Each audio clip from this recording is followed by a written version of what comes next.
off a sensational career. Bettor's Wish goes out a winner in the TVG. Off cutter, Desperate Man! And it's Desperate Man pacing up late for Henry coming on. Desperate Man. Catch the Fire splitting horses. It's Catch the Fire in time! He stretches out the lead. Juju B dominant in the Kentucky Journey.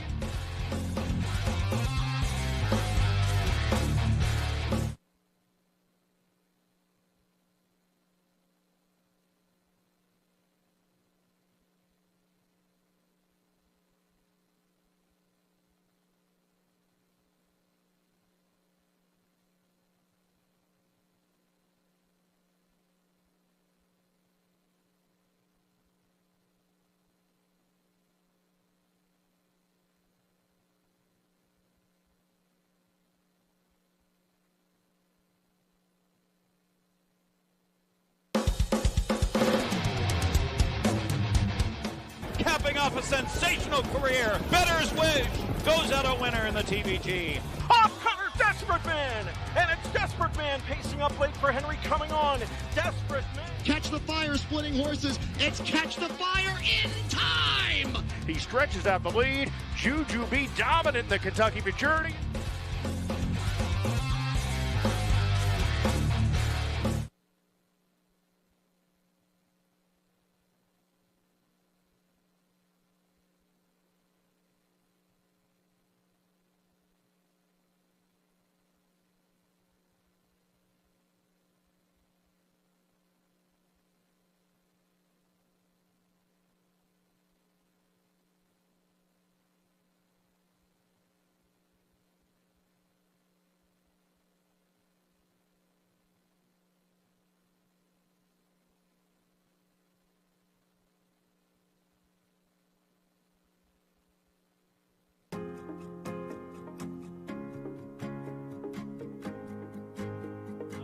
To the wire. Hot Mess Express digging in, fighting back. Hot Mess Express. Hop on board.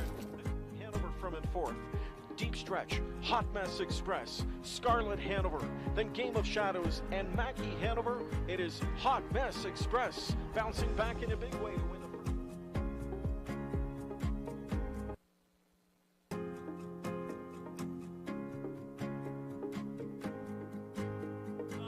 to the wire. Hot Mess Express digging in, fighting back.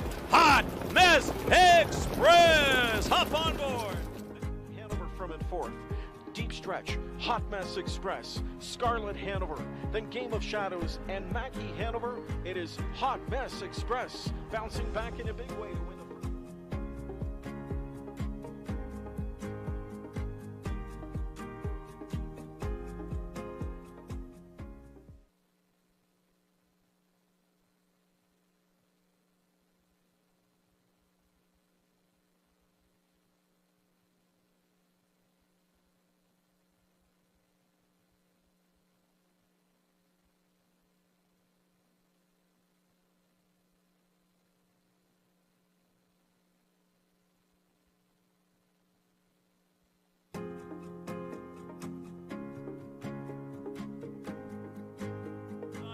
to the wire. Hot Mess Express digging in, fighting back. Hot Mess Express. Hop on board. Hanover from in fourth. Deep stretch. Hot Mess Express. Scarlet Hanover. Then Game of Shadows and Mackie Hanover. It is Hot Mess Express bouncing back in a big way to win the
Good evening, ladies and gentlemen, and welcome back to the Raceway at Western Fair District, getting set for a 10-race Tuesday night program with first post at 6:30, 12 minutes away from first race post time.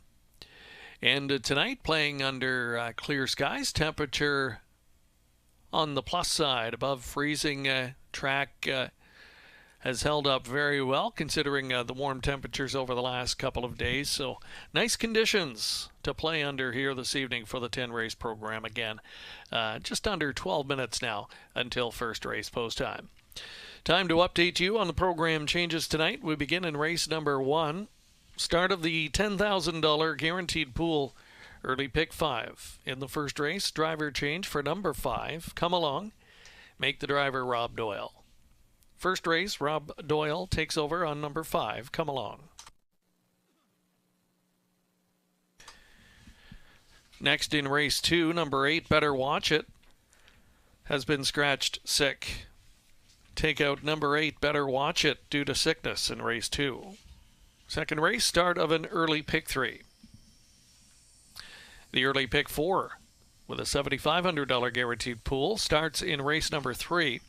In that third race, there is a missing chart line for the number 2 Scottish Cheddar, who did race here in London on March 11th from a post 2 start, was a race winner by 3/4 of a length. Race time 2 minutes and 2/5, and Rob Doyle was the driver. That's a winning chart line, missing chart line for number 2 Scottish Cheddar, a winner here on March 11th, 2 minutes and 2/5.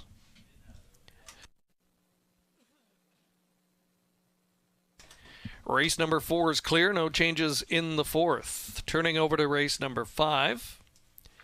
In race 5, the Super High 5 fifth race, pair of scratches. Take out number 1, Adore Him. That's number 1, Adore Him, scratch due to sickness.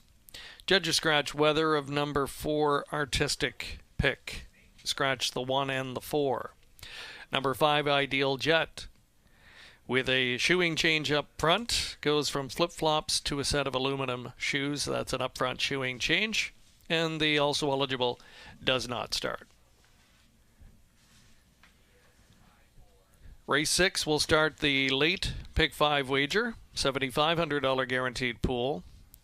In that 6th race, number 2 Jack of Clubs has blinkers added.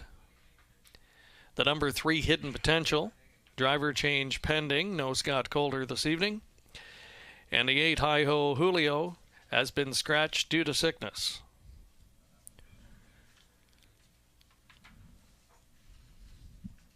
In race 7, start of the late pick 4 with a $7,500 guaranteed pool. Number 5 Always Been Crazy, with a shoeing change, goes from steel to aluminum up front, and has the hobbles taken in 1 inch from 55 to 54 inches.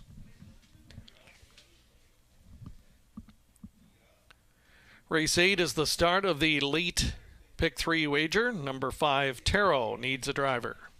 Awaiting a driver for number 5 Tarot in the 8th. Race 9 is the start of the late double,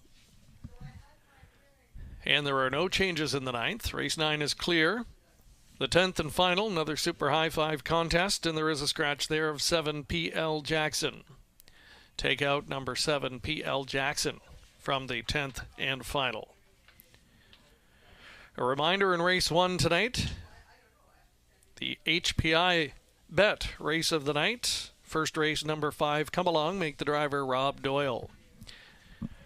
Race 1 will kick off the early pick 5. And don't forget, it's a $10,000 guaranteed pool, 15% takeout wager. Great wagering opportunity right up front here tonight as we welcome all of you tuning in tonight to the Tuesday card here at the Raceway. And again, we'll be playing on a fast oval here this evening. Temperature at plus 3 degrees, wind a non-factor. Nice night for racing. It's Tuesday. That means our special guest analyst is joining us once again this evening, Rob Reed Jr. We'll have him coming in just a moment to have a look at that early pick 5 sequence.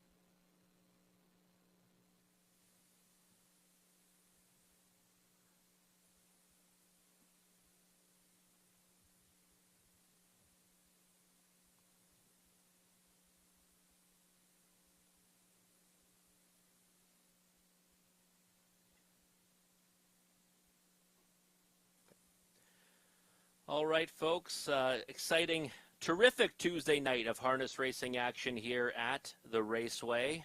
And I'm excited about tonight's card. We got 10 dashes on tap for you. In a little while since you've seen my face on the broadcast, probably wishing that you weren't right now and that it was just my audio. But I'm back. We've got the video back, so that's fantastic. But early pick 5 coming up here in the opener.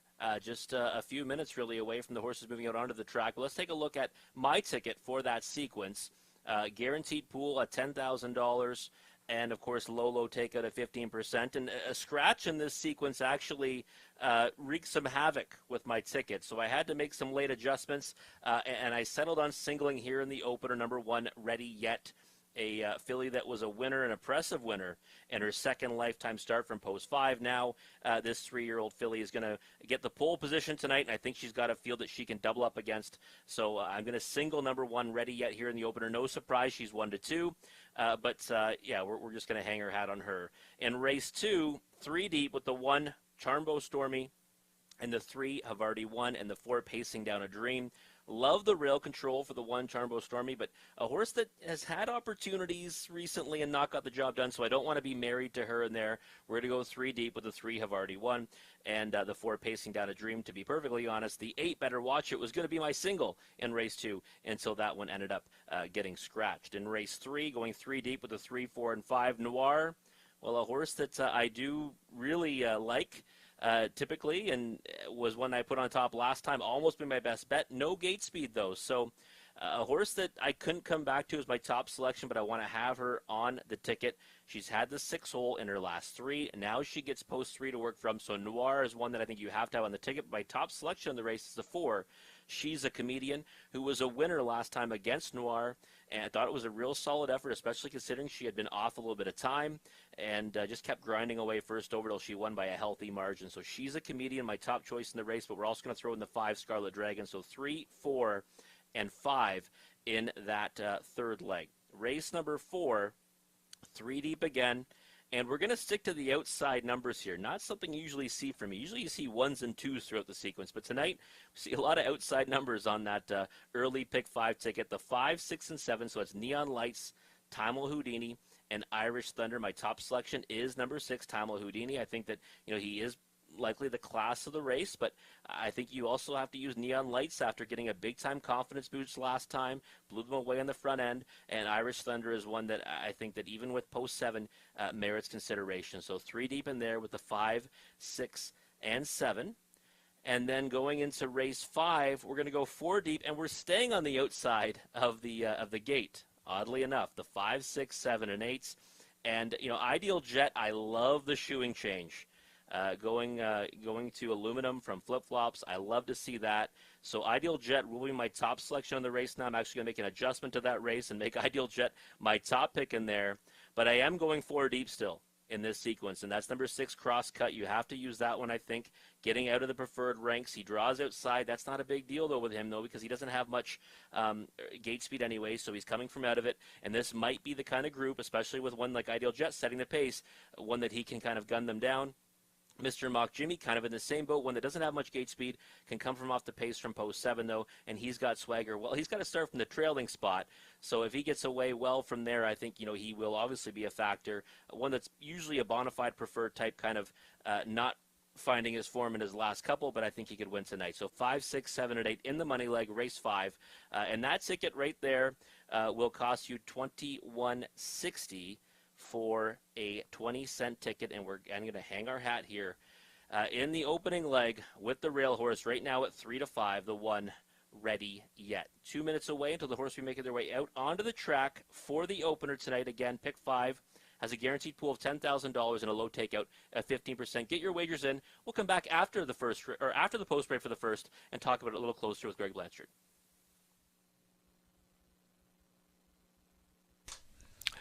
Thank you, Rob. Great to have you on board again on the Tuesday night program. And as mentioned, we will check in with him following the post parade to have a closer look at the first of 10 this evening, with post parade coming up shortly. And if you're just joining us once again, a very nice night for racing here in London. We're on the plus side temperature-wise, and only supposed to rise as we move later through this week. And the track holding up well. It's always that tricky time of year for racetracks, especially in Ontario, with the cold temperatures in the winter season and the thawing period. But we might be getting over the hump this week. Hopefully that is the case, and it bodes well as we move into the later portion of the week again, when temperatures are expected to continue to rise here in the Forest City. Reminder, we're operating on our 4-day-a-week racing schedule here at the Raceway, 6:30 post time each and every live racing night currently, Monday, Tuesday, Wednesday, and Friday.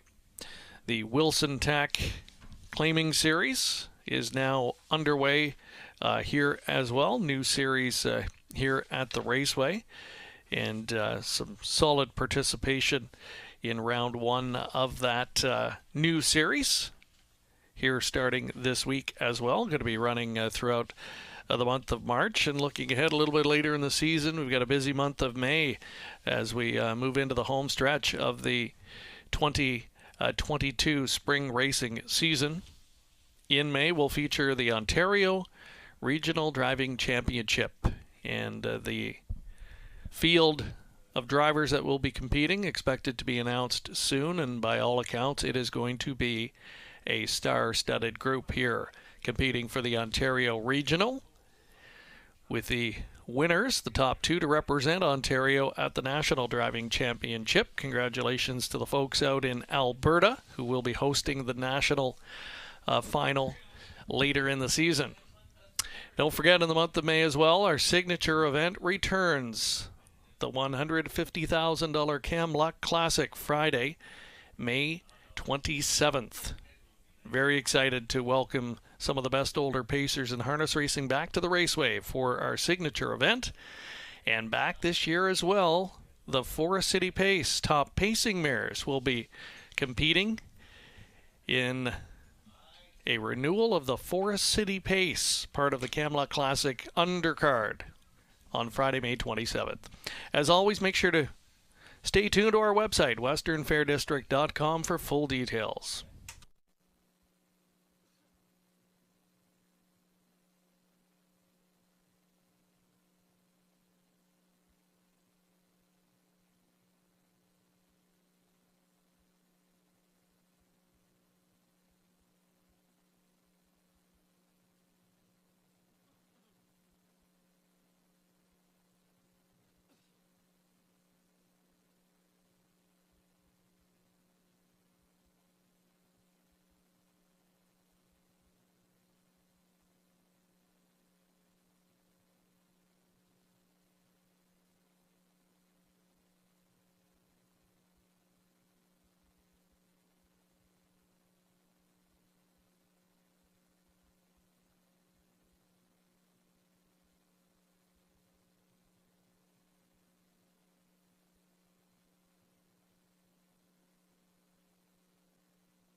Stepping onto the track are the starters in race number 1, the HPI Bet Pace. Number 1, Ready Yet, Andrea Leon owns, Travis Henry drives. Number 2 is Tiger Shark, Richard Griffiths and John Dixon co-own, Colin Kelly in the bike. 3, Time Waits on No One, Catherine McClure and Ruth Hasty share ownership, Tyler Borthwith the drive. Number 4, Say It All Sport, Travis Cullen owns and drives. 5, Come Along, Lisa Spencer the owner, Rob Doyle picks up the drive. Scott Young on board the 6, Marrakech for Elizabeth and Alan Fair. 7, JM Outspoken, Brett McDonald drives for Arma Skokeman. And completing the field is Sunshine in May, Janice McCachran owns. It's Scott Ray to do the driving. And it is a full field of 8 filly and mare pacers here in the opening leg of that $10,000 guaranteed pool pick 5 wager. Race 1, as always, sponsored by HPI Bet. There's the talk of the tote board at even money as we welcome in Rob Reed Jr. Great to have you back with us on the Tuesday night, Rob. And, you know, it was a week ago. We had a wild night. It was carryover mania. And interesting, this filly, despite winning at odds of almost 70-1, wasn't part of the carryover action, but did make us think that there might be that rare possibility at a triple carryover last week in that final sequence. It was quite a night, wasn't it? Oh, it really was. I think, you know, wild night might even be a bit of an understatement, right, Greg? It was, and actually Ready Yet helped cause a carryover in the pick 4, which kind of got overlooked through all that pick 5 action. Was the pick 4 carried over as well, right? So it was a crazy night. I mean, myself, I'm hoping for a little more, I guess, a little more formful of an evening tonight so we can cash some tickets, because it was a rough one for yours truly, but it was a fun one. It really was. It was fun seeing all those carryovers and all the you know, a lot of action on Twitter as well.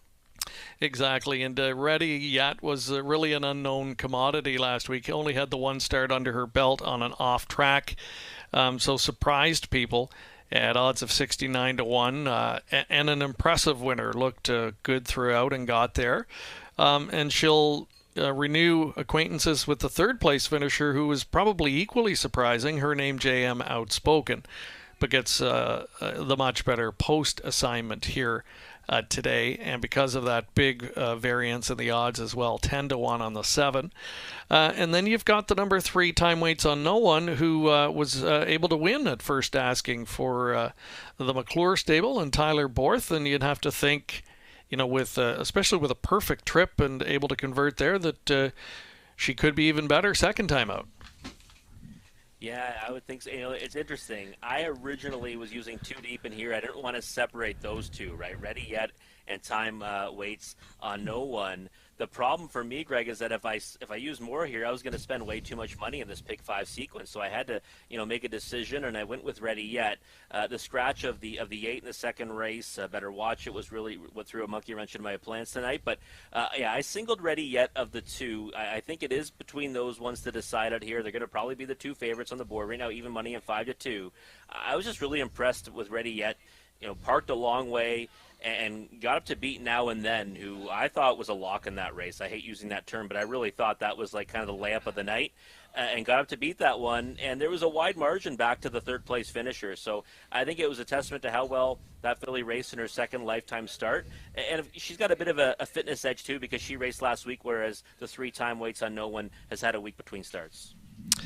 And how many times do we see this, though, when a horse jumps up and surprises last week at huge odds, and then this week I think we could safely say is probably overbet, considering that it is only career start number 3, hasn't shown gate speed to this point, now gets a much better post to work with here today.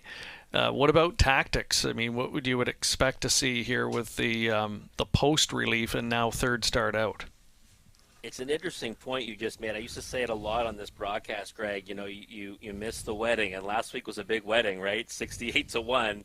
You know, don't go to the funeral at 7-5, or even less than that. We might even see her go down to odds on again.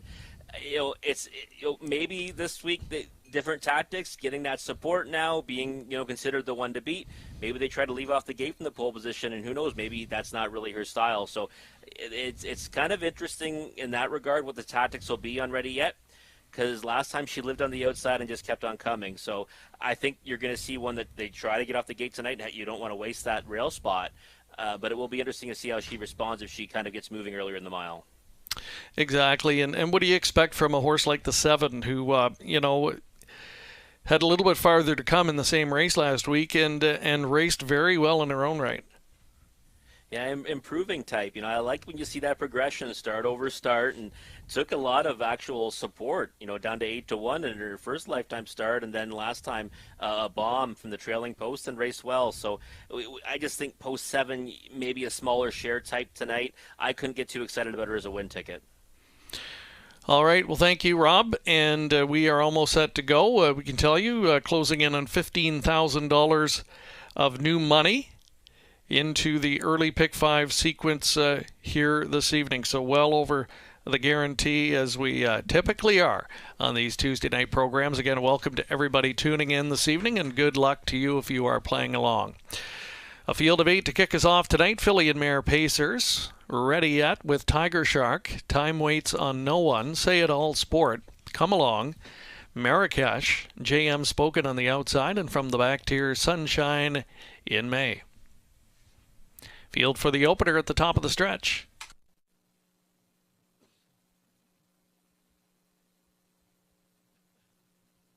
Here they come. And they're off toward the inside. Tiger Shark is being chased along, showing speed up on the outside, and challenging into the first turn has Come Along as they move to the opening 8th. Floating up wide in 3rd and finding the pylons. Time Waits on No One. Eased away in that 4th spot. Ready Yet as they travel into the backstretch for time 1. Then it's back to find Say It All Sport 5th. Racing 6th is Sunshine in May. And the back markers Marrakesh and JM Outspoken can see the ball and is a dozen off of the lead.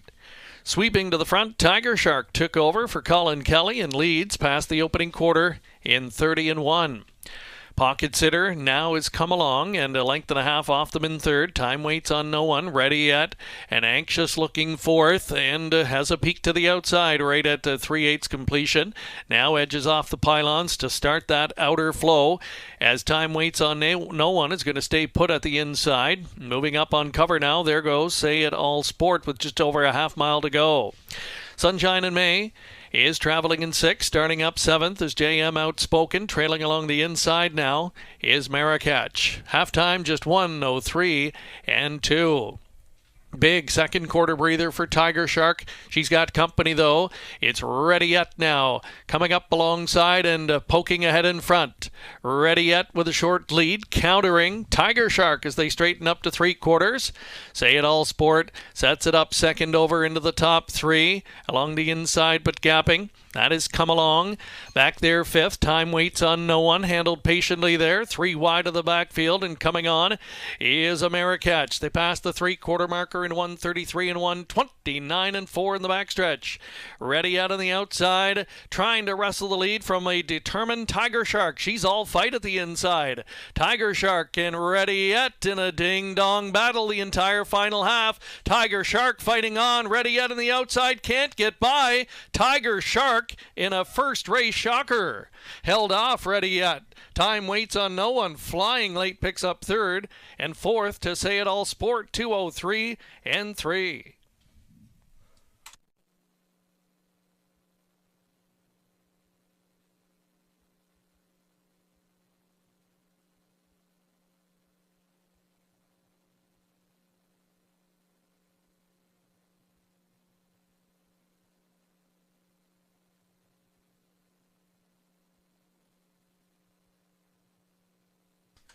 Mild upset win in the opener, number 2, Tiger Shark, at 7-1.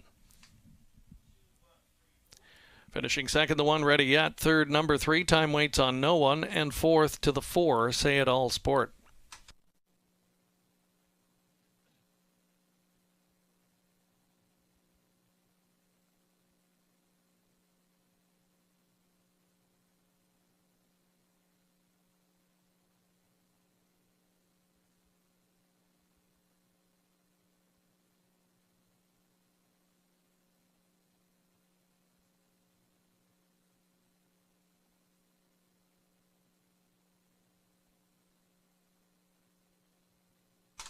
Almost 23,000 in the early pick 5 pool tonight.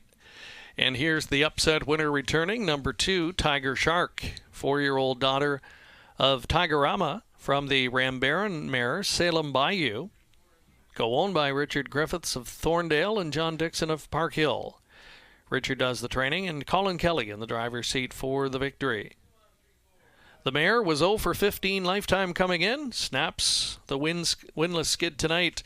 The maiden breaking effort in 2:03 and 3 for Tiger Shark, victorious in tonight's first. $17.80 the win ticket return. The 2-1 exacta $53. Dollar try $78.10. Dollar superfecta $178.35.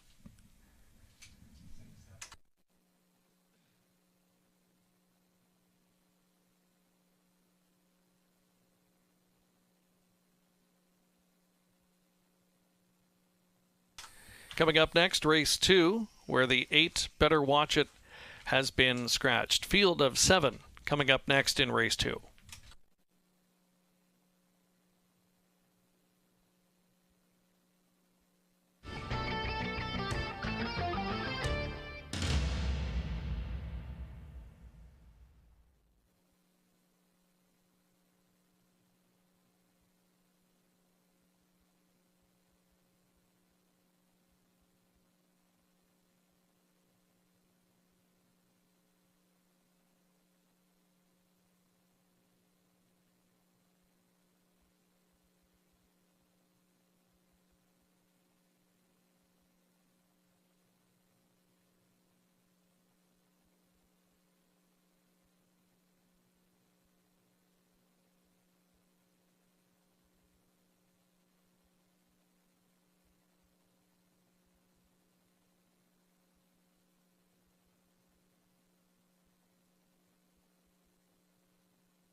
Recapping the finish order from race number 1, top down if you're marking 2, 1, 3, 4, 5, 8, 6, and 7. Reminder that in the second race coming up, 8 Better Watch It has been scratched due to sickness. It is a field of 7 to go postward next, just over 10 minutes on the clock.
7-1 winner kick starting the early pick 5 tonight, and with that, a little over $1,000, $1,080 to be exact, of live money in that early pick 5 pool.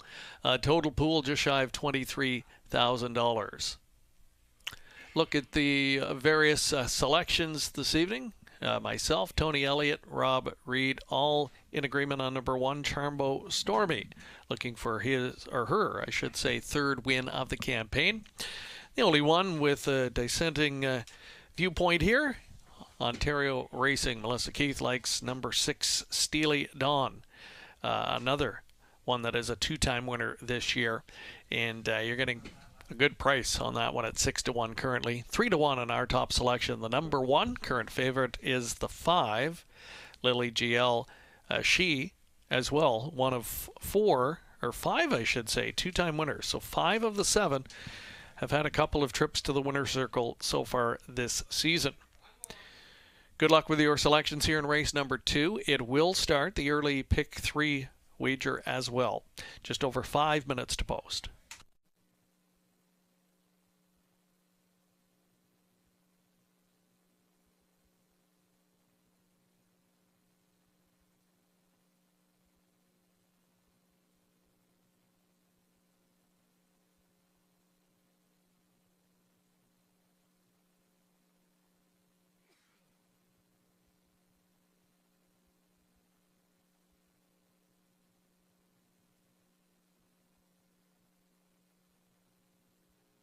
Horses are not generally picky eaters, and when your horse goes off its feed, there is usually a reason for the change. Are you tired of trying products that just do not work? Are you tired of spending thousands on services that provide the same results over and over? Right now, we would like you to give your horse Advance Appetite and see why some of the leading trainers in the industry are saying this product is worth its weight in gold. When horses do not eat as we expect they should, those horses may need that little extra that makes them jump at their feed tub. Advanced Appetite does just that. Advanced Appetite is a palatable appetite stimulant for horses which contains 100% natural ingredients, no chemicals, and will not harm to your horse in any way.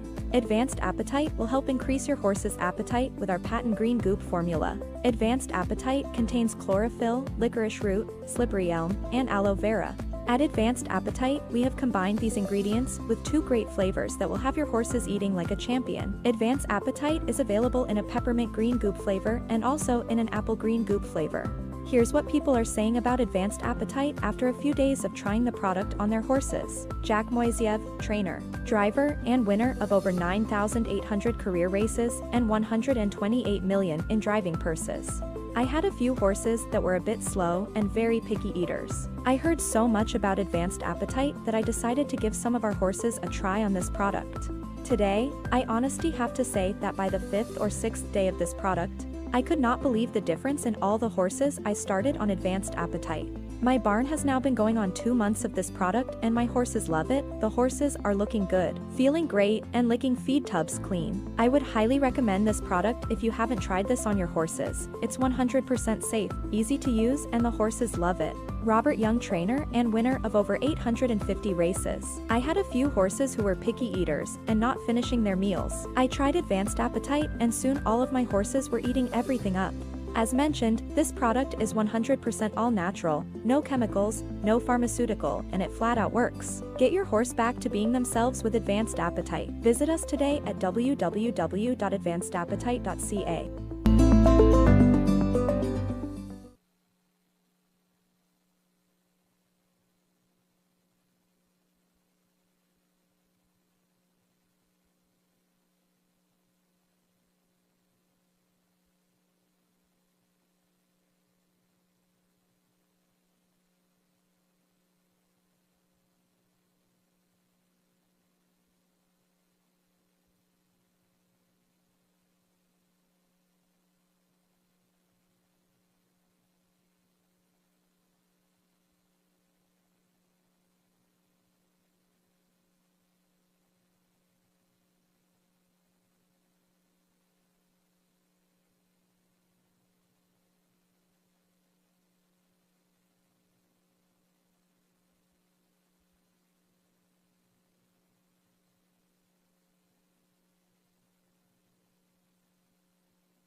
Here's the field for race 2. Number 1 is Charmbo Stormy. John Ryer owns Scott Young with the drive. Seal the Dark is number 2. Colonel Schneider Jr. owns Travis Henry on the bike. 3 is Havarti 1. Ryan Stewart owns. Travis Cullen will drive.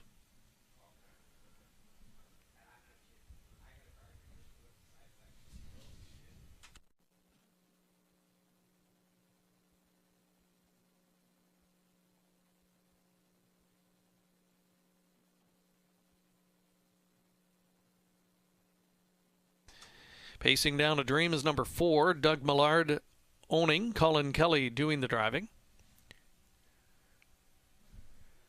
The 5 Lily GL, Austin Sori in the bike for a numbered company of Quebec Incorporated, Ronald and Richard Kelly, along with Serge Leonard. 6 Steely Dawn, Bud and Lindsay Sinclair co-own. Anthony Hahn with the drive. And the 7 is Brydown Better Be, Brydown Farms Inc. The owners, Garrett Rooney, doing the driving. The 8 was scratched. So it is a field of 7 to go postward next here in race number 2. Exacta Try, Superfecta wagering offered up. And we start an early pick 3 wager.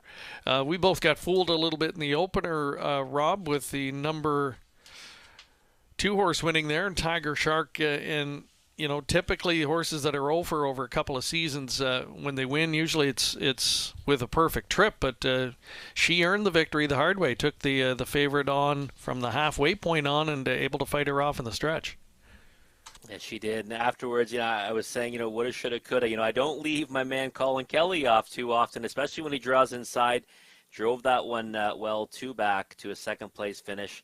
Wish I saw it coming. It's a big knockout for that pick 5 sequence. Yeah, for sure. So, and it's going to, take a lot of money out of the pool already. So I would say early on, we're on pace once again for potentially a big payout in that pick 5. And that's all you need, right? Just a couple of even mild upsets like that along the way. And you can get well paid if you're able to come up with the right selection. But alas, you and I were not able to do that. So, as we like to say, one of our mottos is turn the page, and we'll do that here in race number 2. You and I both in agreement on Charmbo Stormy, 5-2. Tell me what you like about this mare in this spot. The pole position is the biggest thing. You look at her posts that she's had in her last 4, 6, 5, 7, 6, and she's even gone to the front from the 5 hole, and it was a real nice effort from post 7 where she ended up getting picked up by Aspire Sealster, who was the big favorite on that occasion. I just think that the switch to the pole position is going to really help her out tremendously. I thought the one that was going to be on her back off the gate, Better Watch It, was the one to beat in here. And then with the scratch of that one, I think now that this one, kind of established herself as the one to haul down. Now, my concern with her, Greg, is the fact that you can see on the page multiple times she's had the lead turning for home and got picked up. And one of those efforts actually came against the 3, have already won. So I don't think she's a slam dunk by any stretch, but I do think she merits respect as a top choice in here.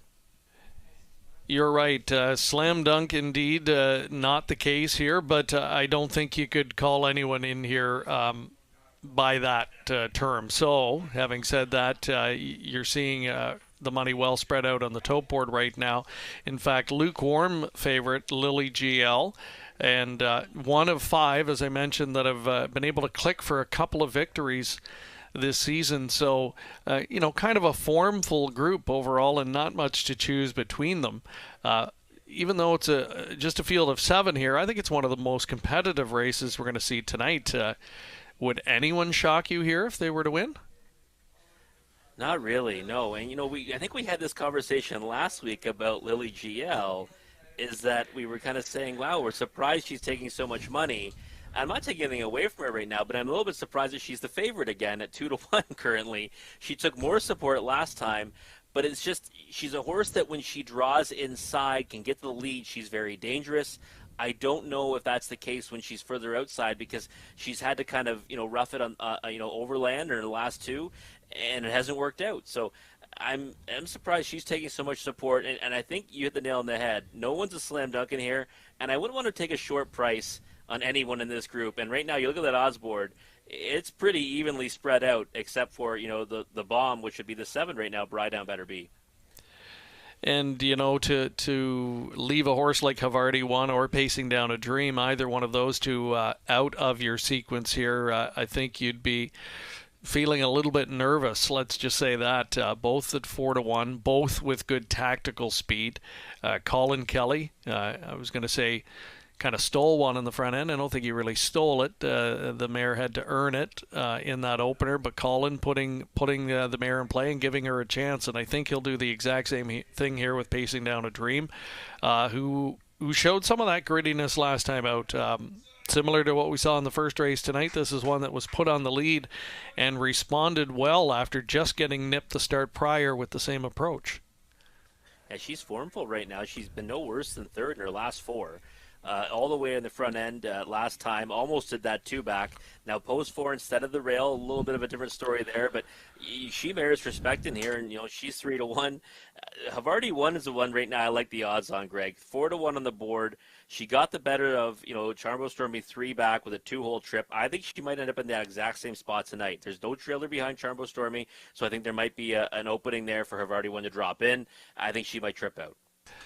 Very contentious group here for race number 2. We can tell you the AGCO racing officials allowing for 1 second, a 1 second time variant. Track's just a little bit tacky, but still very good, all things considered.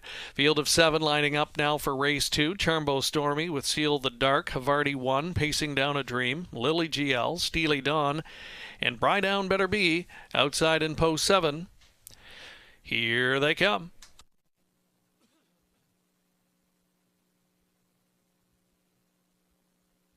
And they're off. Havarti One is the first one to the lead. Down on the inside, Charmo Stormy shows speed. Now moving up on the outside to press the pace early on in the first turn, Lily GL.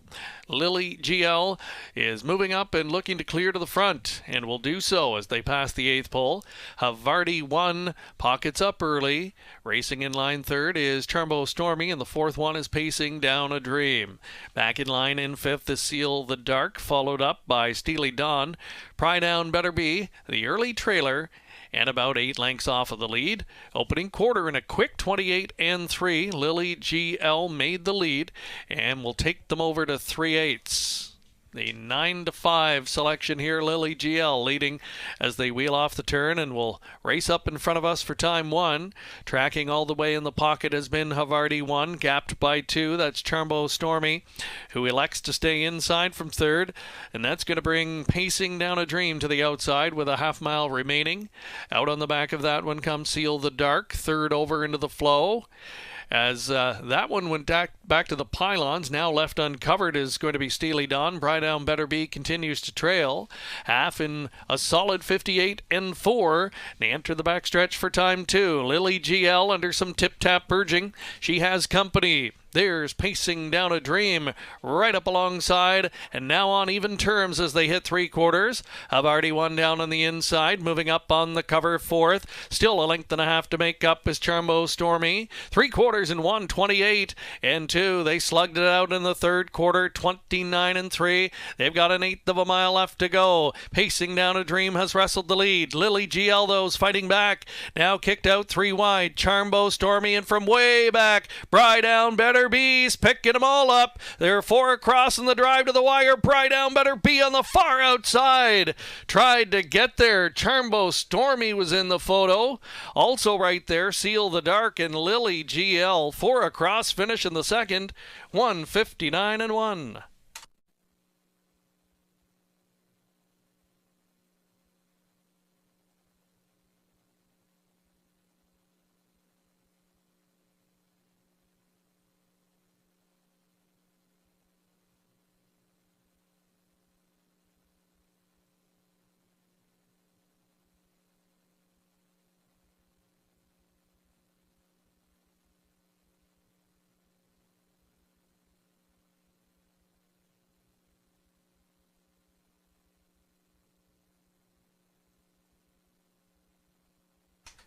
Another upset winner in race 2, this time at 12-1. It's number 7, Bri Down Better Be. Finishing second was the 1. Charmbo Stormy, third 5, Lily GL, and fourth number 2, Seal the Dark. 7-1-5-2, the top 4.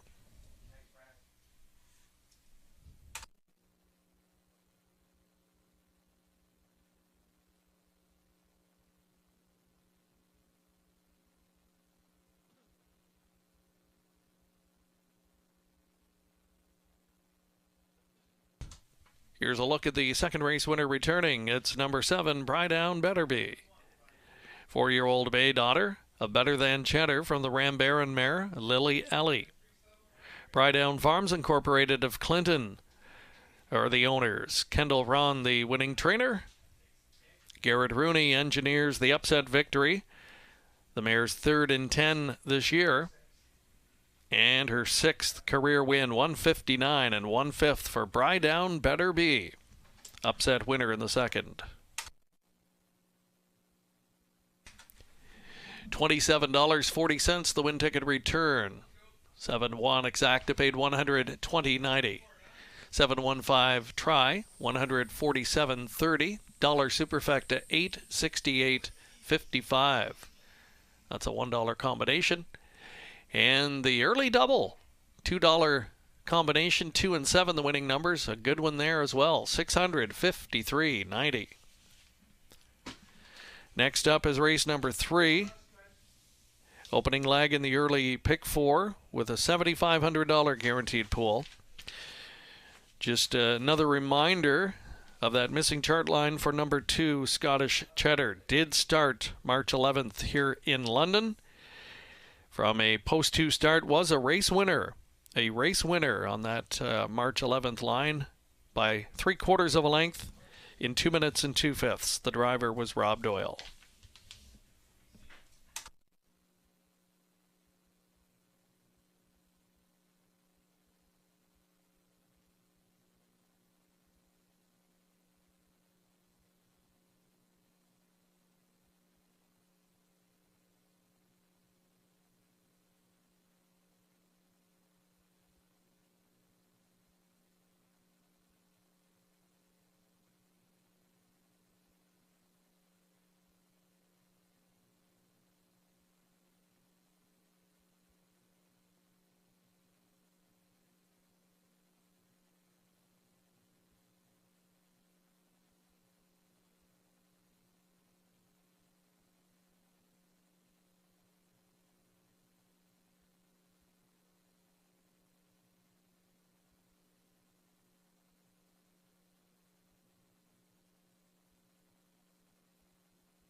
Brydown Betterby getting the job done in race 2. One of the few horses in that race that wasn't taking much support on the board.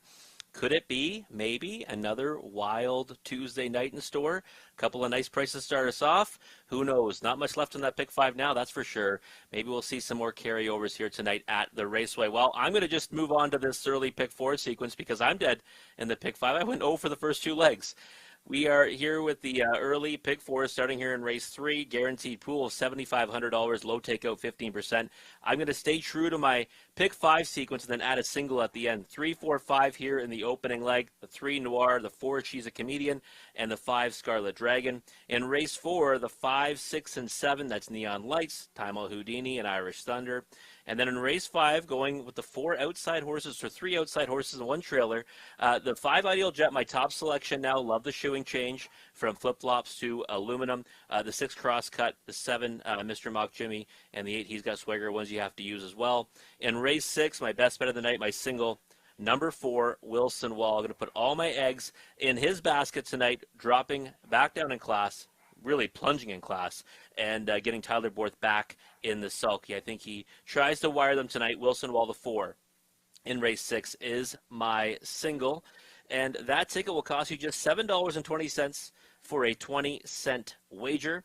And again, that pick 4 does get started here in just a few minutes. The takeout is a low takeout of 15%, guaranteed pool $7,500. Just about a minute away from the horses moving out onto the track. Greg and I will take a closer look at race 3 after the post parade.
Stepping onto the track, horses and drivers for tonight's third race.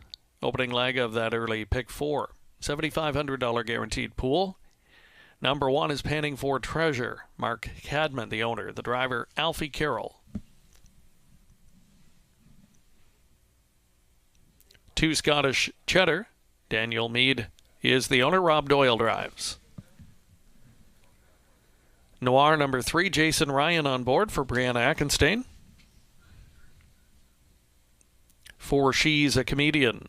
Allison Hepburn shares ownership with Susan Holmes. Drivers Garrett Rooney. Number 5 Scarlet Dragon. Steve Palermo owns. Colin Kelly with the drive.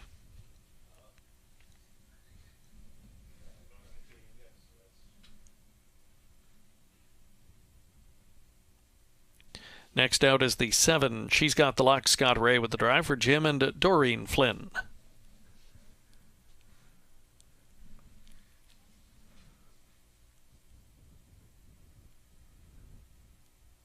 And the last one out will be number 6, Remedy. Travis Cullen on board for William Ham. That's your field of 7 for the upcoming third as we start off tonight's early pick 4 wager. After a couple of long shot winners to kick off the early pick 5 this evening. Welcoming in once again Rob Reed Jr. Before we have a look at the third, Rob, I know you've got a special shout out you wanted to pass along this evening. Yeah, I'd like to give a shout out to my uncle, John Sturgio, a longtime horseman. And, you know, he's an owner and a trainer, and more than just an uncle to me, Greg. He's been a mentor to me in this sport and throughout my life. And he's going through some difficult times right now, and I just want him to know that I love him, I care about him, I'm here for him, and I'm here for him, and we're all, hoping that he keeps up the good fight. And we echo the sentiment, yes, all the best to John, and well put, and wishing him all the best for sure. Yeah, Rob, we talked about it, that wild Tuesday night a week ago. I'm not going to say it's been wild so far, but a couple of long shots are going to make this early pick 5 sequence interesting.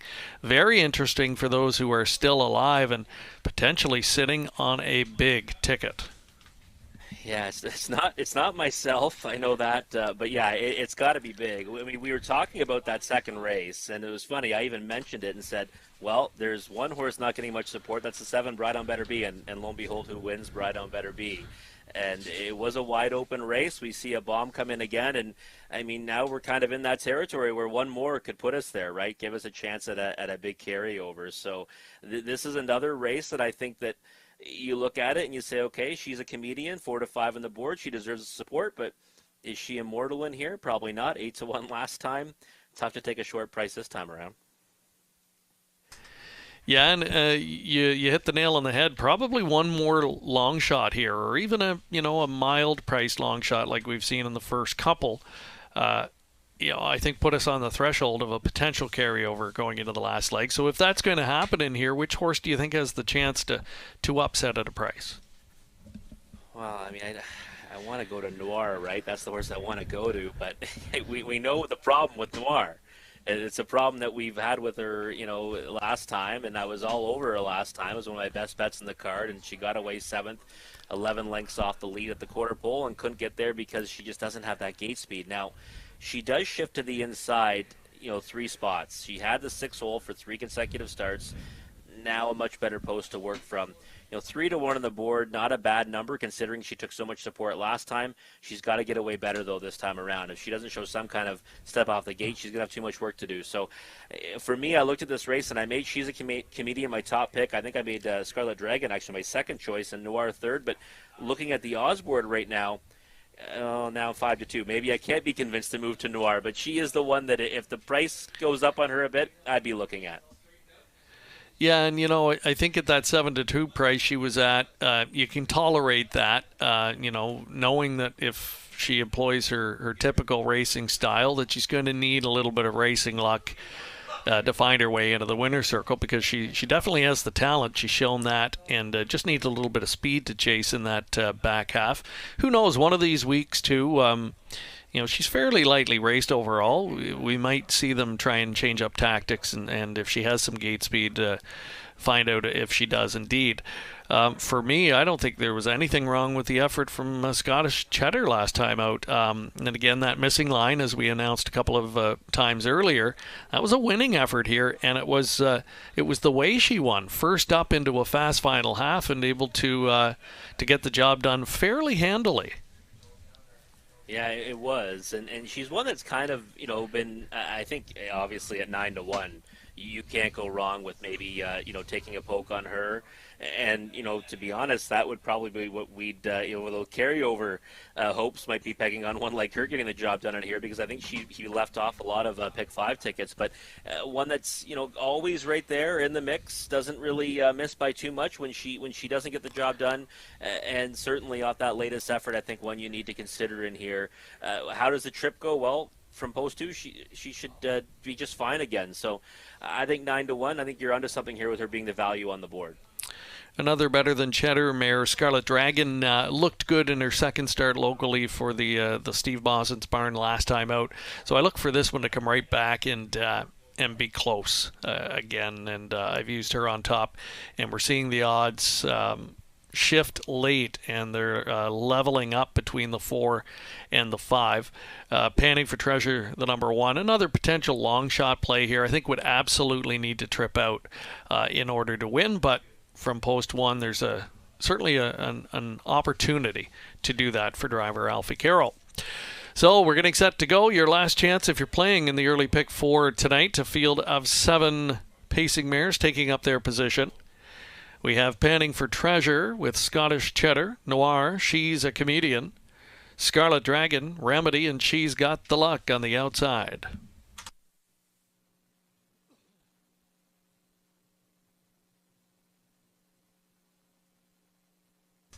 Starting gate swings into the stretch, and here they come. And they're off. She's a Comedian, blasting straight to the lead, uncontested, getting to the pylons into the first turn. Coming through from that rail start, Panning for Treasure shows up in second spot, and floating up into third, Scarlet Dragon, as they quickly sort themselves out in the opening 8th. The 4th one away is Scottish Cheddar. Up in front of a Noir, then it's a length and a half to find a Remedy, and She's Got the Luck is the early trailer in this field of 7. She's 10 lengths from the front, and the lead belongs to the front striding She's a Comedian. She's a Comedian with an opening quarter in 29 and 1 is in complete command, moving over to 3/8. Getting the pocket to trip is Panning for Treasure. Right there, an anxious looking third is a Scarlet Dragon. Kelly trying to wait as long as he can. Now right lines her just as they straighten up toward the half-mile pole. Noir is going to move up on the outside and try to latch on to that second over cover. Staying inside 5th is Scottish Cheddar. Third over is Remedy. And along the inside trailing, She's Got the Luck. 4 in, 3 moving up on the outside as they move to 5/8. Half in a minute and 4. And with the lead at She's a Comedian going strong. That lead is just over a length, getting a bit closer and coming under urging now. That's Scarlet Dragon. Tripping out all the way has been Panning for Treasure. Scarlet Dragon got rough-gated and rolled into a break, and that gives clearance to Scottish Cheddar, who comes to the outside from third and is making good gains as they move to the far turn. 3/4 and 1:30 and 1. That was 29 and 2 in the backstretch, and the leader with an 8th to go, She's a Comedian. Scottish Cheddar takes up the chase, still with a length and a half to try and make up. Panning for Treasure backs away on the inside, and they turn for the payoff, and it's She's a Comedian still going. She's a Comedian by 3, and they're not gonna touch her. She's a Comedian won it right at the start. Finishing second was Scottish Cheddar. Third goes to She's Got the Luck. 4th, Noir. 2 minutes flat.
Here's the winner of race 3 returning. It's number 4. She's a Comedian.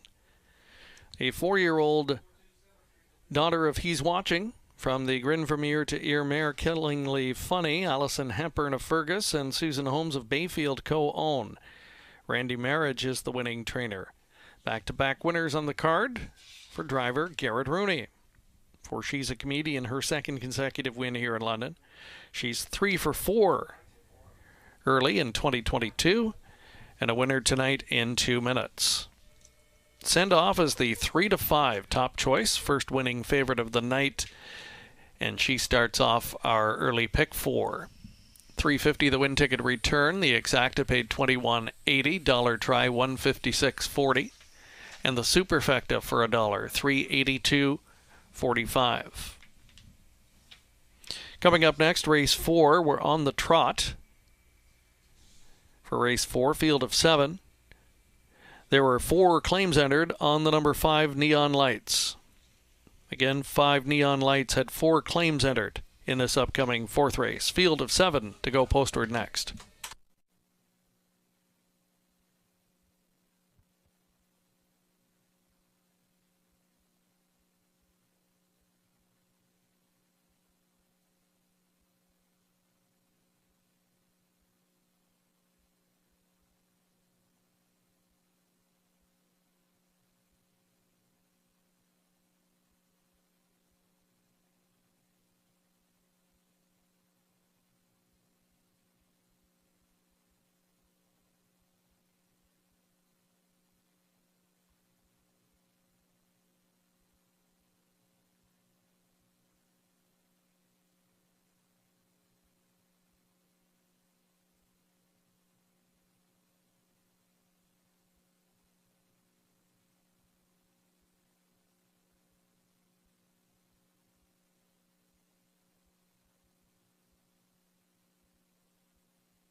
There's a look at the rundown from race number 3, top down.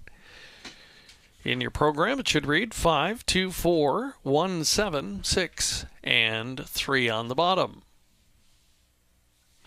Reminder in the upcoming 4th race that number 5 Neon Lights has 4 claims entered. Some driver changes to pass along for you over in the 6th race. Race 6, driver on the 3 Hidden Potential, going to be Scott Young. Scott Young on the 3 Hidden Potential. Travis Cullen takes over on 6 for Kevin's Sake. Scott Young on 3 Hidden Potential. Travis Cullen on the 6 for Kevin's Sake. Over in the 8th race, number 1 Irvine James. Driver change there is to Scott Ray. Scott Ray takes over on the 1 Irvine James. Still awaiting a driver for number 5 Tarot.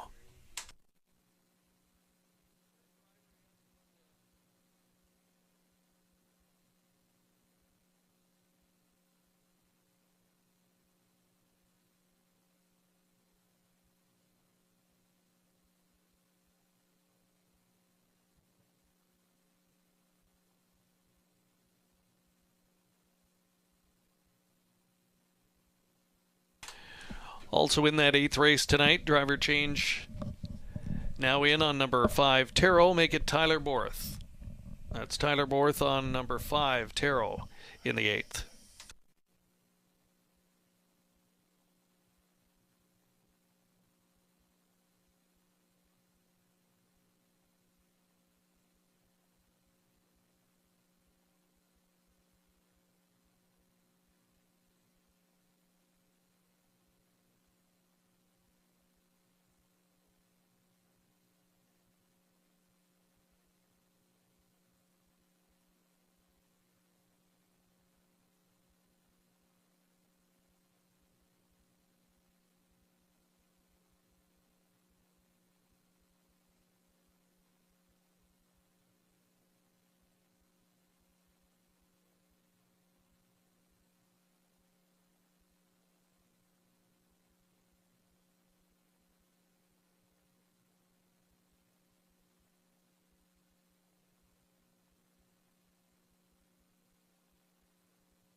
Here's the field for tonight's 4th. Number 1 is Waikiki Hanover. Elizabeth Fair, the owner. The driver, Travis Henry.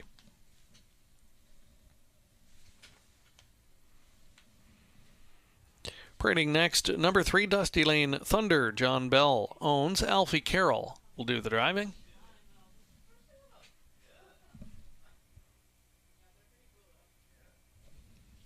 Addie Core Royal out next. That's the number 2 with Brett McDonald driving for Triple Azak Wine. 4 is Junior. Tyler Borth at the lines for Dennis Duford.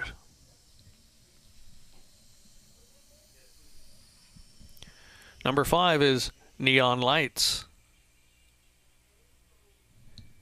Neon Lights owned by Jack Ray and Megan O'Neill. Scott Ray driving. 4 claims entered on Neon Lights. Number 6 is Time Al Houdini. ECS Racing LLC, the owners. Colin Kelly with the drive. And the 7 is Irish Thunder. Aaron Swainson Brickman owns Austin Sorey to do the driving. And that's your field of 7 trotters here in the 4th race. As we move along in the early pick 4 and pick 5 wagers here tonight, and Rob, our first winning favorite back in race number 3, I was surprised to see that horse take the level of support relative to the competition she was facing, but proved to be much the best. 3 to 5 was justified, won easily there. So now we turn our attention to trotters, and Time All Houdini is one that's been dropping down the class ladder. Finds a good spot here, but how about Neon Lights? Popular in the claim box tonight. 4 claims entered on this guy and looks like a major contender as well. Yeah, we always say it, Greg. Confidence is a big thing in harness racing, just like professional athletes. They get their confidence back, they get that swagger back, and last time Neon Lights was a real strong winner, in non-winners of 3,500 last 3 from the pole position, albeit, but I think that, that's going to carry on here. This horse is one that's won 26 times in his life, over $250,000 in the bank, so I think that, ones like this can swell up after an effort like that, and not surprised to see all the claims in on him, and a little bit surprised to see him not taking more support actually at 5 to 1. Yeah, this is a horse who certainly owns some back class. A career winner 26 times, a mark of 55 and change, and $250,000 in the bank. And 8 years old, as far as standardbreds go, and especially on the trot, you could argue that they're kind of just coming into the prime when they get around that 6, 7, 8-year-old mark. So not surprising to see this one get that sort of attention here tonight. And I think the best price, or the most attractive price on the board right now at 7 to 1. What are your thoughts? I agree completely. 7 to 1 to me is a little bit wild on this one, because I looked at this race and thought that the 3 outside horses, the 5, 6, and 7, should take the bulk of the support, and they should all be in and around the same neighborhood. He right now is significantly higher than both of them. I think by post time that's got to even out a little bit. But yeah, value on the board right now is 6 to 1, in my opinion, definitely Neon Lights. And you're trying to trip handicap to some extent, and if you're doing that, I think here's an example where post 7 really hurts, in my opinion, Irish Thunder. When you look at the complexion of the race and how it might unfold, what do you think? I mean, how much of an obstacle is that for a horse that looks like probably one of the top 2 or 3 on paper? I think so. I think you look at the level of competition here for Irish Thunder. Yeah, I would say again the 5, 6, and 7 to the 3 to beat. Now, you said it though. Post 7 gets infinitely worse when there's speed directly to their inside. So Time All Houdini is one that can snap off the gate. I think he's got to be forwardly placed, and so will Neon Lights. So that's almost, double hurts the 7 Irish Thunder, because, post 7 isn't that bad when you have horses to your left that are taking back. I don't think those 2 are taking back. They've got to be going forward. It might leave Irish Thunder with a lot of work to do.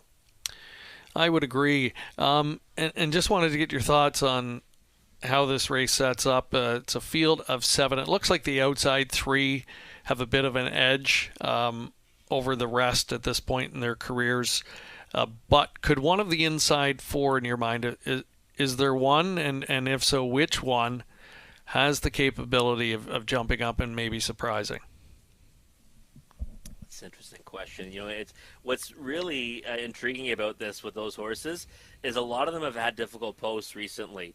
The one that I was kind of looking at now as you kind of look at a race and try to play it out as many times as you can in your head is maybe a horse like Junior getting a little bit of class relief and getting to work from post 4, has had board quite a few times now. I would say maybe that one to land somewhere on the ticket. I do think though that our winner is going to come from the outside 3. I just think they have that much of an edge. And I'll be honest, if Neon Lights blasts off the gate and gets to the early lead, or could ever release one and sit the 2-hole, again, he's where I'd have to land right now at 6 to 1, even though Time All Houdini's my top choice. 7 to 5, though, doesn't seem to be as much value on that one.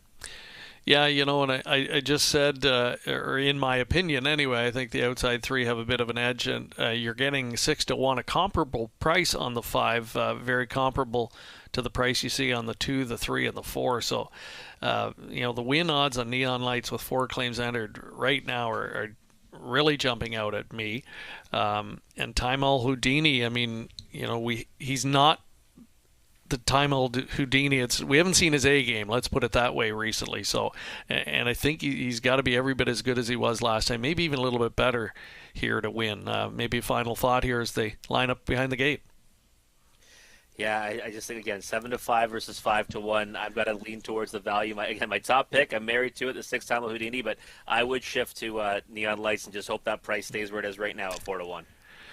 On the trot for tonight's fourth, and the gate is rolling. It's your last chance to wager. Field of 7 taking up their positions. Waikiki Hanover, Addicor Royal, Dusty Lane Thunder, Junior, Neon Lights, Time All Houdini, and Irish Thunder from the outside starting spot. Trotters pick up speed, and here they come.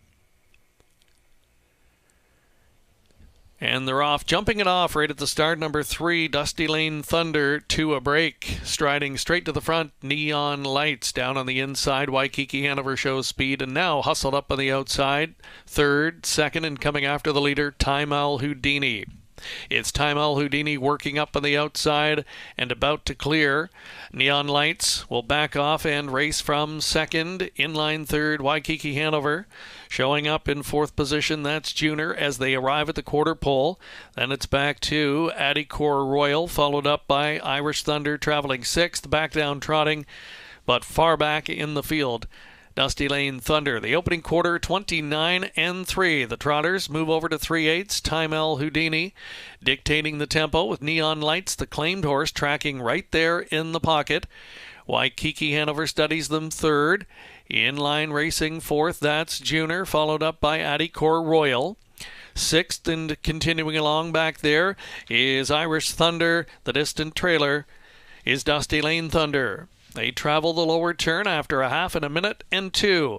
So the tempo is honest, and it's Time All Houdini, the leader, taking them into the final 3/8 of a mile, and has opened up 2 lengths on Neon Lights, trying to stay with them in third. Waikiki Hanover Junior now 3 lengths off that top trio. In fourth position, Addicor Royal is fifth. Still back there in sixth is Irish Thunder. They trot by 3/4, and Time All Houdini lets it out a notch on the front end, kicks clear by 4 lengths. He threw a 29-second third quarter at them, put up 3/4 in 1:29.2, and he's long gone. Gave them the slip in the third quarter and trots away with each and every stride. It's all Time All Houdini straight to the front. 4 left turns, and is eased up coming to the wire. Time All Houdini in a romp. Neon Lights was an easy second. Tight for third between Waikiki Hanover and a closing Irish Thunder. 2 minutes even for Time All Houdini. Sharp winner in the fourth.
Top 4 finishers posted unofficially. 6, 5, 1, and 7, the top 4.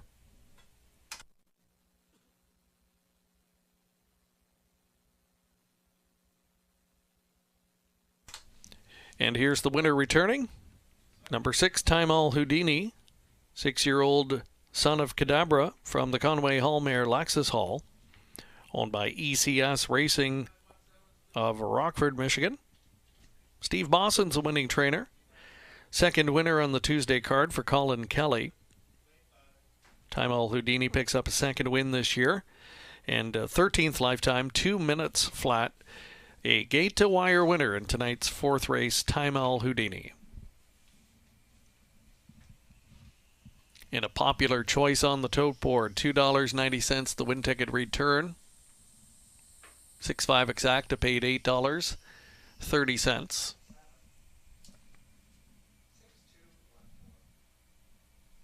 The dollar try worth $38.95.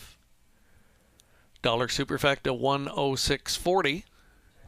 And a 20-cent pick 3 combination just shy of $10 for that 20-cent early pick 3 play.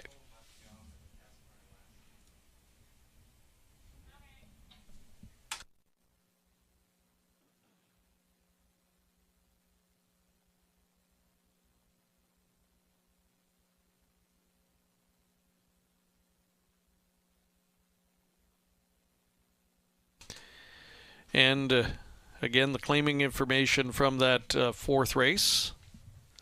We'll post that for you momentarily. Reminding you there were 4 claims entered on the number 5 Neon Lights, your second place finisher. Was claimed for the $15,000 tag by Lori Keeling, and the new trainer becomes Jason Libby. Coming up next, race 5, a super high 5 event. Scratched the 1 and the 4. 1 and 4 both scratched. Number 5 Ideal Jet. Shoeing change up front, flip-flops to aluminum.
Here's the complete finish order from race number 4, top down. It's 3, 5, 7, 6, 2, 1, and 4. Super high 5 coming up next in race number 5. Scratch the 1 and the 4. Shoeing change up front from flip-flops to aluminum on number 5, Ideal Jet. 8 minutes on the clock.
And there's a look at the early Pick 5 returns. 20-cent tickets coming back with the favorite number 6 Crosscut. By far lowest in the early Pick 5 sequence. Just a little over $462 for the 20-cent ticket. And all others are north of $1,000. And a couple of jackpot potential returns onto the 2 and 3 in here. 2 and 3 both over $7,500 for that 20-cent pick 5 play. So some very nice returns here in the sequence, and good luck to you if you're still going into the final leg. All 6 starters will be covered with live combinations here in race number 5. It's a super high 5 event as well, scratched down to a field of 6 in the spot. And just over 5 minutes now until post time. Don't forget, we have a late Pick 5 opportunity starting in race number 6 this evening. Race number 6, another $7,500 guaranteed pool late Pick 5 wager. Reminding you of those 2 driver changes in race 6, now finalized. Scott Young on 3 Hidden Potential, and Travis Cullen on the number 6 For Kevin's Sake. That's over in race number 6.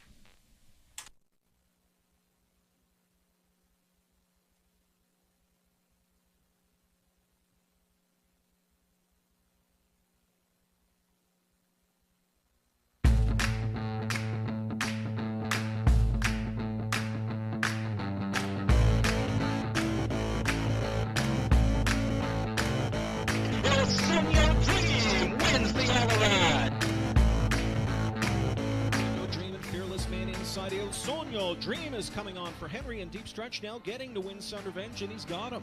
Il Sonio Dream will do it from first to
to the wire. Hot Mess Express digging in, fighting back. Hot Mess Express, hop on board.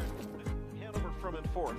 Deep stretch, Hot Mess Express, Scarlet Hanover, then Game of Shadows, and Mackie Hanover. It is Hot Mess Express, bouncing back in a big way to win the first.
Race 5 coming up, wraps up the early pick 5.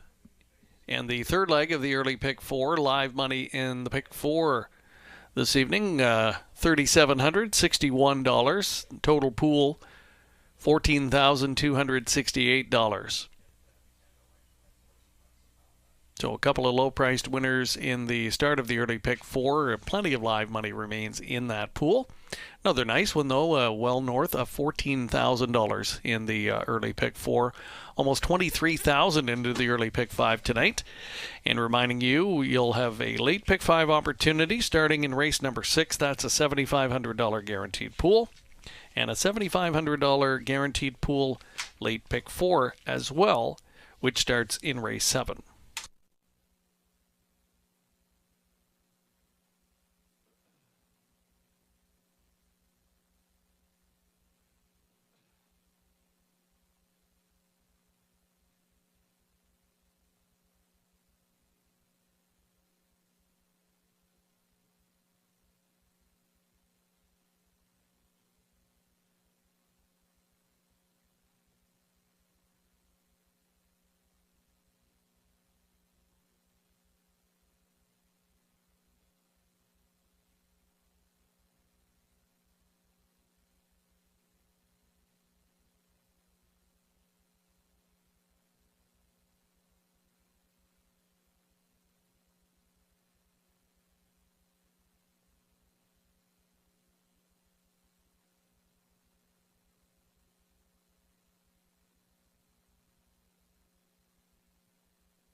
Introducing the horses and drivers for race number 5.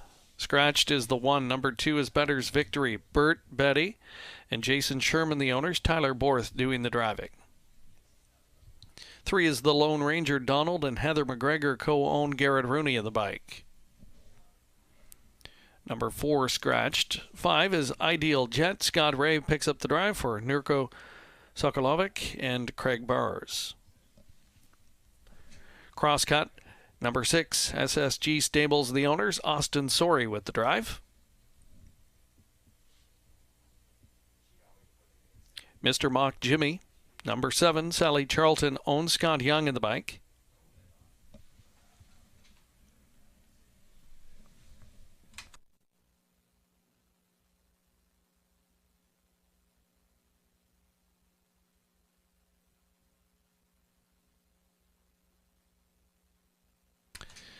Just waiting on the last one. Detained late is He's Got Swagger, owned by A1 Stable. It's going to be Travis Cullen doing the driving. That one expected on the racetrack shortly. And right on cue, there is He's Got Swagger in this field of 6 for race 5, a super high 5 contest and the wrap-up leg in the early pick 5. As we get a look at the field here, we'll bring in Rob Reed Jr. once again. Rob, a mixed bag, a couple of long shots to kick off the card, and now back-to-back favorites. So no real trend in that department, and hard to know, I guess, what to expect ultimately here. Let's talk about Crosscut, the favorite, first of all.